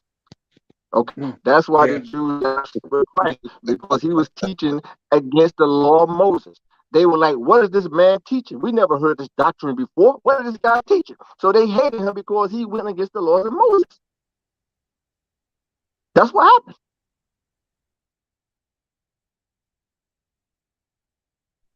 Go ahead, JT. JT, go ahead. Yeah, quick point, man. Like the thing with Lahal, right? This brother stopped teaching, and he been watching Q streams, FOPE. And then me and this brother here got this brother excited about teaching again. This man, the brother wants to come on here and do this on a weekly basis, teach a class. You said Lahab is watching FOP? Yeah. Right, Q? Wow, isn't that something? Go ahead. Yeah, he was watching. He been watching. He's going to come on once a week and teach. Also, we're in negotiation with other elders that all praise to the Most High, man, has snapped out of it. Most High will they be on here soon. Some of them you already seen, and some new ones we trying to get in touch with that snapped out of it. So you'd be surprised who actually snapped out of it. The ones you don't hear of, those are the ones snapped out of, and they just don't want to be dealing with the buffoonery. But they just snapped out of that trance because it was a trance. I was in it. Shan was in it. All of us in it. You know? But they snapped out of it. So now they mad because Tahar already, real quick, and I'm sorry, real quick. Tahar already done a video on Lahab coming on the show. He done a video on it. Now he didn't disrespect Lahab or us. Now I will say that he was very respectful. You know, he called me by my name, Sham name, Lahab name, but he was like, "Oh, see, they got one of the main ones over there." But he going off, and Qanath and the Shashan, they're supposed to be such master descriptions. They supposed to correct him. I'm like, what the hell is this guy talking? What is this guy talking? But you know what, though, Qanath, deep down inside, even Tahar knows. I think his connection went out, family. Yeah, I can't hear. Damn, you fell off, Yehuda. Yeah, he dropped. Yeah, he got to come back in. Let's just play a little bit more of this video, because a little more of this video that Shan, what you played, was playing. Let's get back to that real quick. This is the damn buffoonery that we were speaking on. Yeah, Yehuda, you fell off, brother. I don't know what happened. Go ahead, press play. Give me a minute. Hold on a second. Yeah, you breaking up bad. Got a bad reception. Being a pedophile, nigga. Y'all being taught by pedophiles and y'all mamsers. Y'all got white, but look, I'm just saying y'all should have white people in. Look how he's holding his head down. You might be a white boy. You damn sure look like a white boy. You might be a white boy. What's your father? Exactly, man. This is folly. But like I said, man, look, if you go sit up here and you go teach black man and black people is the race, then do that. I'm just saying y'all should know y'all place. Y'all mamsers. Ha Mashayach Yahawashi. Qanath Yahawashi. That was inherited by Ariella too, man. They had to end the camp because a nigga walked up with power. You niggas, y'all alpha, y'all beta males. Y'all beta males, and y'all got white mamas, and y'all weird as hell. Y'all hate y'all. Do y'all love white people? Is your mother white? Is your mother white? You're a product of white people. You're a product, and they hate themselves. If your mama white, why would you teach to hate the white man like that? If your mother's white. Man, come on, man. Now, why don't y'all got white people in the camp then? Hey, pause there for a second. Why don't y'all got white people in the camp then? Now, this is what y'all got to understand, because he's going to address this. And I got this off Yehuda because the way he said it was funny as hell. When Yehuda say, you was in the white woman womb for 9 long months. Now, think about it. These guys was compacted, right? In the belly, in the blood of who they call the devil, sucked on the devil titty. For 9 long months. Go ahead. For 9 long months. Inside the, dude, come on, man. Inside of just like I told that brother, man, look, white or not, that's your mother. You respect your mother. Come on, man. Go ahead, you. But my thing is, why the brothers not ask them who's your fathers? I noticed he kept asking about their mother. He didn't, but notice he never asked them who your fathers. No, yeah, he asked them. He asked. Yeah, he asked. What did they say? They ain't say nothing as usual. They never say. The answer would be, I don't know. I never seen it, but I know he's black. That's all of them answer. You know what? You're right. They always say, well, my grandfather, he and black. Then when you see their father, then you do see their father look just like them. Then you see their grandfather, the grandfather look just like them. Just like you see their great-grandfather, the grandfather look like. So where's the nigga? Con. Yeah, because like I keep telling everybody, they Spaniards. Their forefathers don't go back to the Negro, nor the Native Americans. What they did, folks, I'm telling you what they did. They stole the identities of the Arawaks, the Tainos, and the Black Indians in this country. They stole their identities. They stole the identities of the Mayans, the Black Aztecs, the Mayans. Those black people. They didn't look like these people. Their identity thieves all the way around. They are our identity thieves. That's who they are. It's sickening, man. Go ahead. Let it play. I like to call them culture vultures. And look at one more thing real quick. Watch this. And I want y'all to listen, everybody in the audience and on the panel. The way this brother's talking, he's talking like a black man. Okay? You can feel the spirit, the way he's moving, the way he speaks. But this guy in the red, the guy that's trying to act like he's an Israelite, you can see that this guy don't have the spirit. They always talk about try the spirit, by the spirit. He does not have the spirit of a black man. Listen to the way he talk, his body language, all of them. They confounded, and they know there's no black in them veins at all. Let it play. Watch the spirit. Listen what he says and how he respond. Why don't y'all got white people in the camp? We got two. Do y'all got white people in y'all camp? Yes or no? Y'all just said it wasn't about color. It doesn't matter about color. It doesn't matter. So are white people in the camps? So are white people in y'all camps? Let me break it down for you. All right. When a so-called black man goes out with a so-called white woman, okay, and they have a child, you're the product of your father, correct? That's what you said. After generations of that constantly happening, right. So are there white? So look, are there white people? Right, no, right. So are there white? Wait, that's fine. That's not the conversation I'm having. That's not the conversation I'm having. Now he said, if you have a black man that keep constantly doing that over and over, what you think is going to happen? Breathe. That's what's going to happen. You're going to breathe the hell out. They don't want to deal with Deuteronomy 7:3. But here's the thing, though, Qanath. Us as a black race of people, we did not breed out. Hell no. Because it is a blasphemous lie. That's why. We never bred out as a people. We still black. Teach. It's crazy, man. That's okay, though. I got something for them. Trust me, I got something. Go ahead. I'm asking you, are there pale-faced white people with black ancestry? Yes or no? They can't answer the damn question. There's white people out here with black ancestry that look pale-faced white. Why aren't they in y'all communities? Why aren't they in y'all communities? Why in the Chinese? Okay, so what do y'all got Chinese looking people in y'all camps? Do y'all got Chinese? Are they in y'all camps? What about one Afro-Mexican? Dark skin. Y'all got Afro-Mexicans? Afro-Mexicans. He's a liar. Now, be one, but where are they? Because mostly we see Mexicans mixed with white people, Spaniards, bro. Oh my gosh. All right, man. Y'all ain't teaching the sheep. Y'all held up right here. Y'all blocking the sign. Hey, Shaw, hey, Qanath, can you pause it real quick? Yeah, pause it. Quick. Hey, Shawsham, can you do me a favor? I sent you like 4 images. Can you pull those images up real quick? I want to show people. I mean, after you're done with this video, I want to show people something real fast. After you're done with the video. That's all. Go ahead. Okay. What's the meaning? That's a wolf. You consider him a wolf? Why is he a wolf? Yeah, go ahead. Explain. Wait. Why are you calling him a wolf? Listen to this.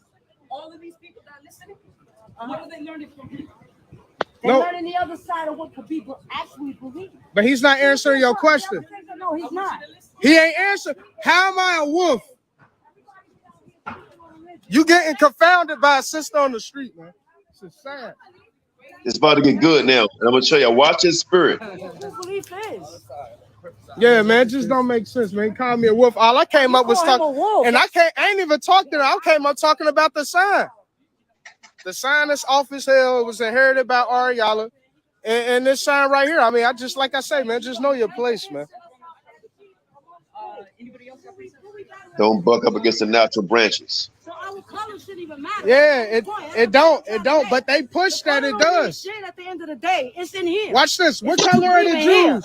Race don't mean nothing. What color I are get the tired of Jews? people talking about black, white, Spanish, Puerto Rican, Dominican. We all the same. We all bleed the same. Don't get me wrong. If I stab him and he's orange, I'm hoping you on my side. If his blood come out orange, I'm hoping you on my side.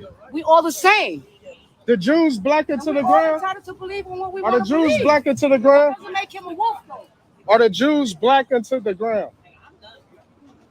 They all got that. They must not have that precept. Man, I just think it's weird, man, how y'all up here pushing that folly, man. You're not doing the work, but we are. I am doing it. I'm this part of doing the work. This market weird GMS niggas on my block. Look, man, this is my block today, nigga. This is my block. All right, this is my block. Ain't nobody gonna make me leave or do none of that. Now stop right there. Stop right there. I said go, y'all, man. Stop right there. Pause right there. Go. Now I'm gonna tell y'all something, right? It's a video that we done years ago where this guy came up talking real reckless.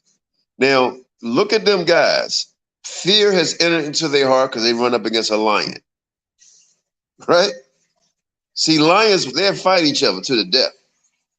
Right? But he realized that he got a couple of pussycats right there. Right? And then when he said, that's my blah, blah, blah, blah, I'm not saying they're supposed to act thuggish or whatever, but they did not respond like a black man respond. Like, nigga, this ain't your block. We teaching the word. God. You know what I mean? God. But they know that they can't say that. Because that dude probably would go off and beat every single woman at the same time. We're capable of doing that, by the way. You know, so You could see the spirit. Let it finish playing. Watch the spirit and how it responds to him.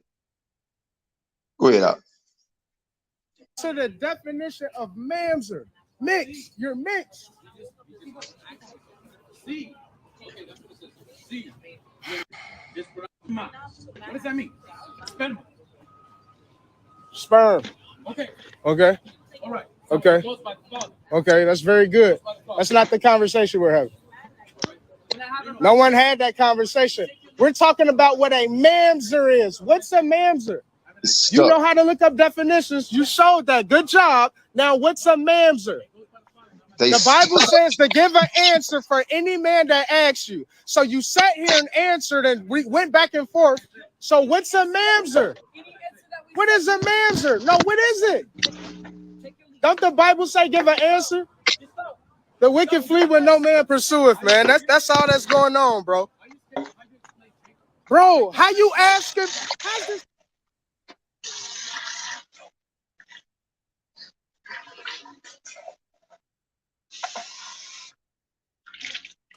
Oh, Qanath, this is the part where it go mute. You hear me, Qanath? Let me speed it up. Oh shit. How you do it? My bad. Go ahead. I got. Go ahead, y'all. Which is outward in the flesh. But that's enough on that though, Qanath. They didn't saw that video. You guys don't do you guys pay attention to their vocal tones? See, I pay attention to everything. Phenotype, vocal tones. They sound like white boys. They don't have the vocal tones of a black man. If you talk to them over the phone, you know you're talking to a white guy. Their forefathers are Spaniards. Con. The guy said, well, I thought it was comical. He said, well, it goes by the seed of your father. The seed of your father, but your father is Spaniards. I'm telling you, man. It's Yehuda.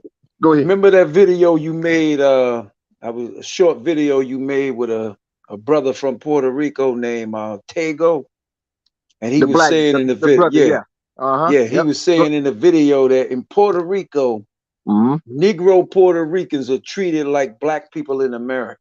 They treat them like shit. And he do what you call, he sing what you call reggaeton. It's like a Spanish version of reggae. He's a black Negro, right? And this brother went and went to I forgot the brother name. Louisa. That's the name of the town, Louisa. Right, but the brother I'm talking about the brother that went to interview.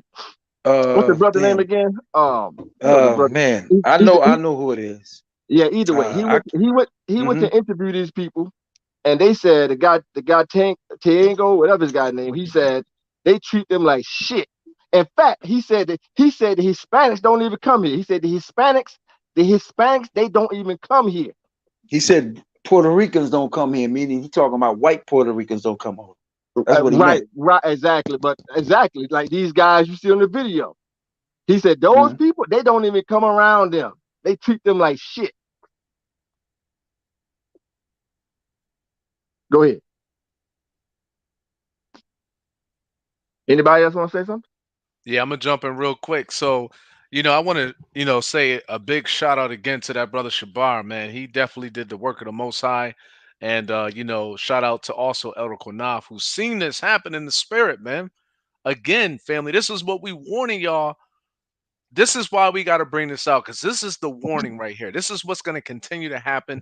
It's a cancer in the body. And if you don't cut this cancer off, man, it's going to kill the whole body, man. A little leaveneth the whole lump. You know what I'm saying?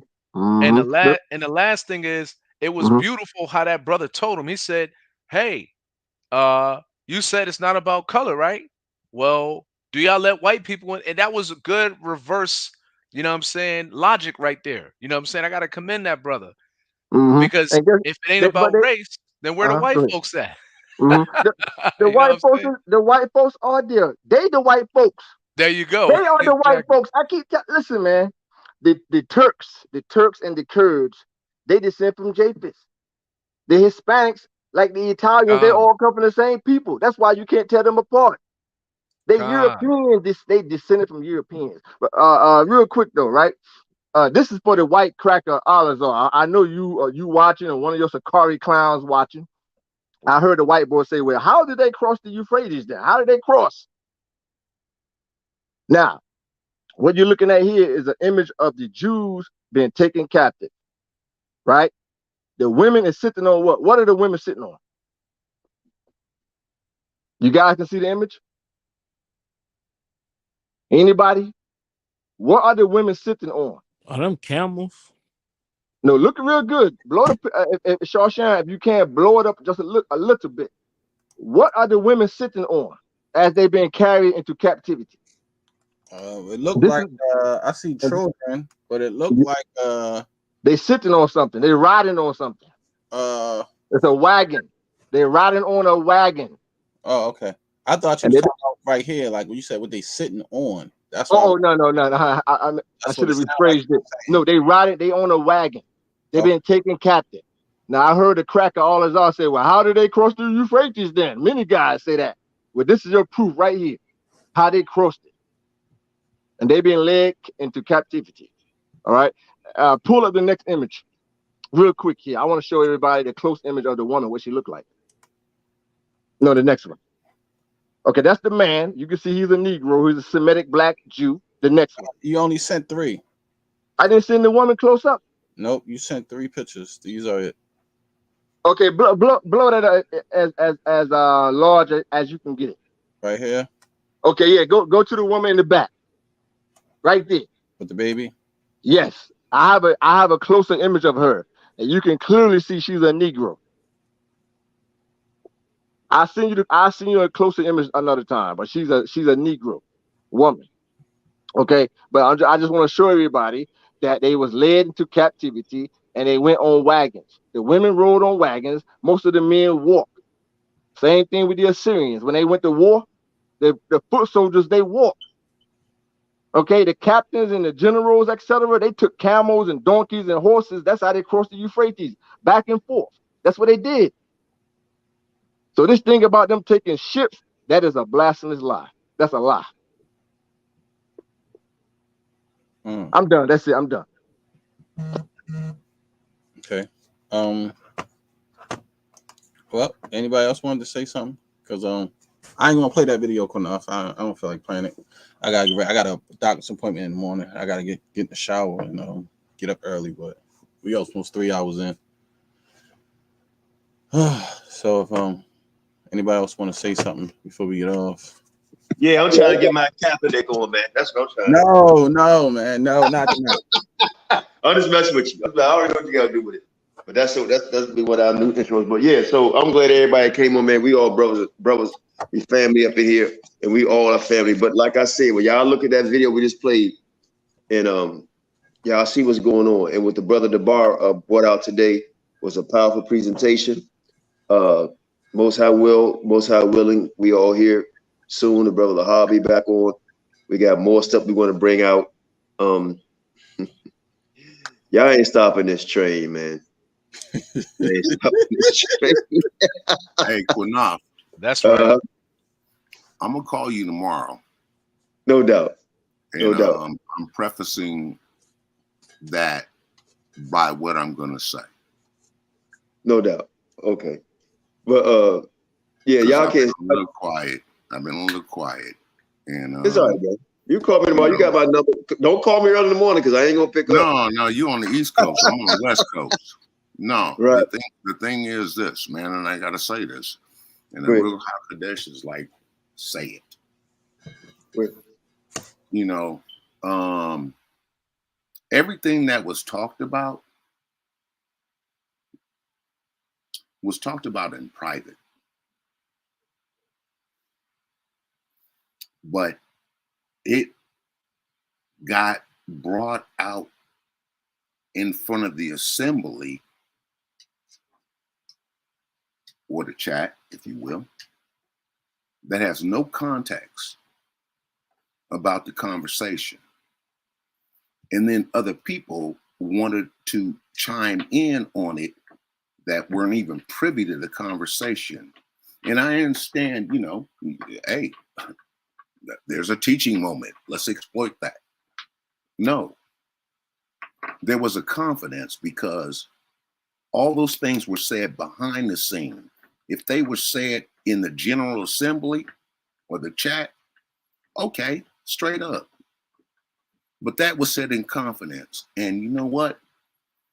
And you know, before I even jumped on, I reached out in confidence so that we could deal with anything that we needed to deal with that was said in confidence. And so, you know, like Paul said, and this is the reason why the Ruach was like, okay, go it. No. Y'all took me and Silas in public, and then you want to release us at midnight? No, cuz. It's the reverse, but it's still the same thing. Like I said, I'm going to call you tomorrow because I love y'all. That's the only reason I'm here. I'm your brother, and I love you. And I'm out. No doubt. Most High bless. But we moving forward. I didn't understand what he was trying to say with that. I don't know what he's talking about. What he said in private. Even though it's in a private chat, if you disrespecting somebody and they can see it and they thinking that we doing, it's still disrespectful. And I mean, you on a live platform. I mean, you know what I mean? So, I mean, and then I don't know. I guess he thought maybe Jabari was going to say something back in the chat.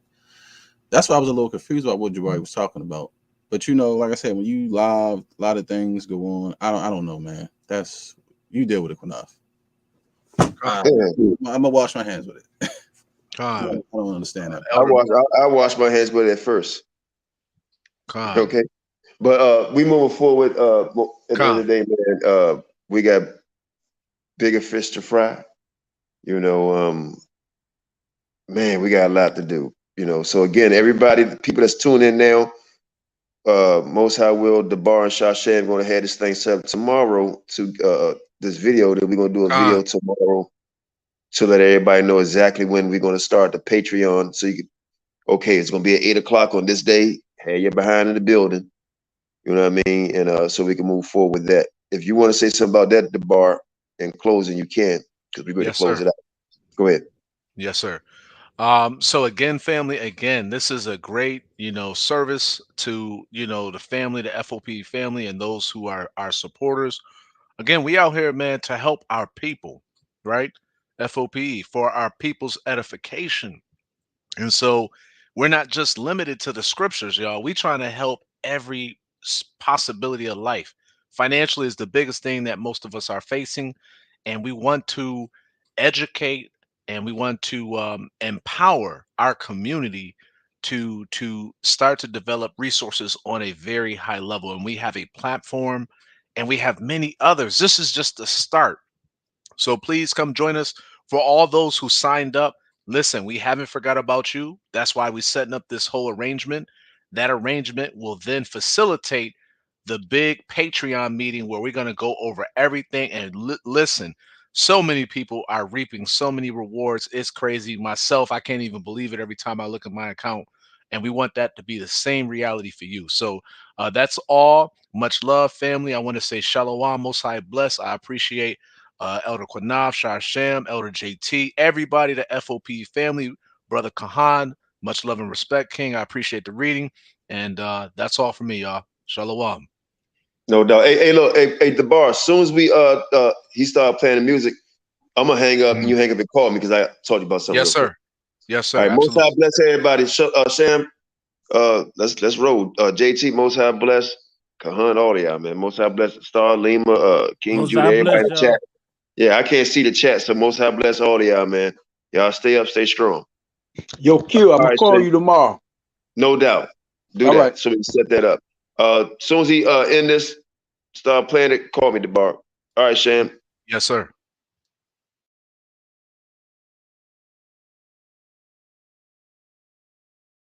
All right, Israel, Shalom, Most High bless. Thank y'all for tuning in for People's Edification. Thanks everybody that came on. Most High bless. We out.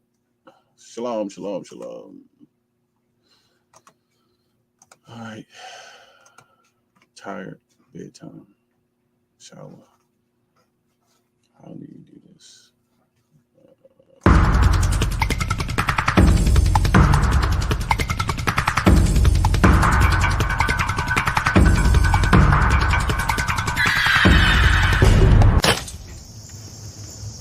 I'm tired. I've been on this plantation all my life. I've been enslaved all my life. I'm tired of being pushed and pulled. I'm tired of the master doing his bidding. I want to leave. Oh.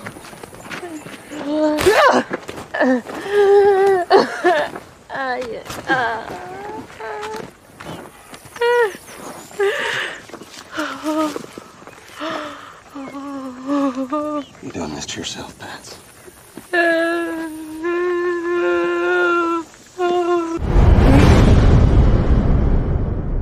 You know why we not afraid? What? Oh, he's great in turban. Turban was destruction. Y'all think it come back in all peace? You got another thing coming. So we out here fighting for our brother. We ain't marching saying, yes, we can. No justice, no peace. Yo!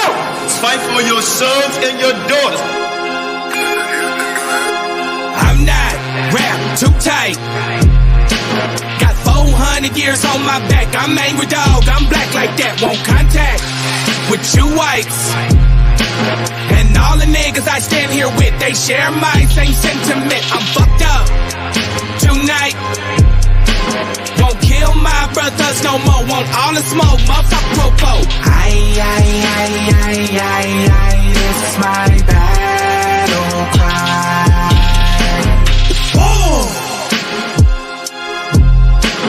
Isaiah 14:21, that ancient version of that gun that they stole our name, they stole our shit. We real Judites, motherfucker Jewish. We lords, generals, arm your soldiers. We fight tonight like we supposed to. They inherited lies. I'm referring to all whites. I'm referring to riches, white privilege, given through genocide. And they gotta pay for that. God say Jacob gon' take it back. I cry aloud, I spare not. This good bread, my sharecrop. This lily grew through concrete. We march to our own drum beat. We the chosen. No inclination to kick it with y'all. Raise Babylon to the ground, then watch it fall. Obadiah said you'll be wiped up for theft. These are just words, worry about what come next. It's for Negroes, Latinos, we better than all, not equal. My natives no red dot that feather. Me primo be smooth like that leather. Until it's time to bring the war dogs out, put the headdress on. War paint and I'm not wrapped too tight.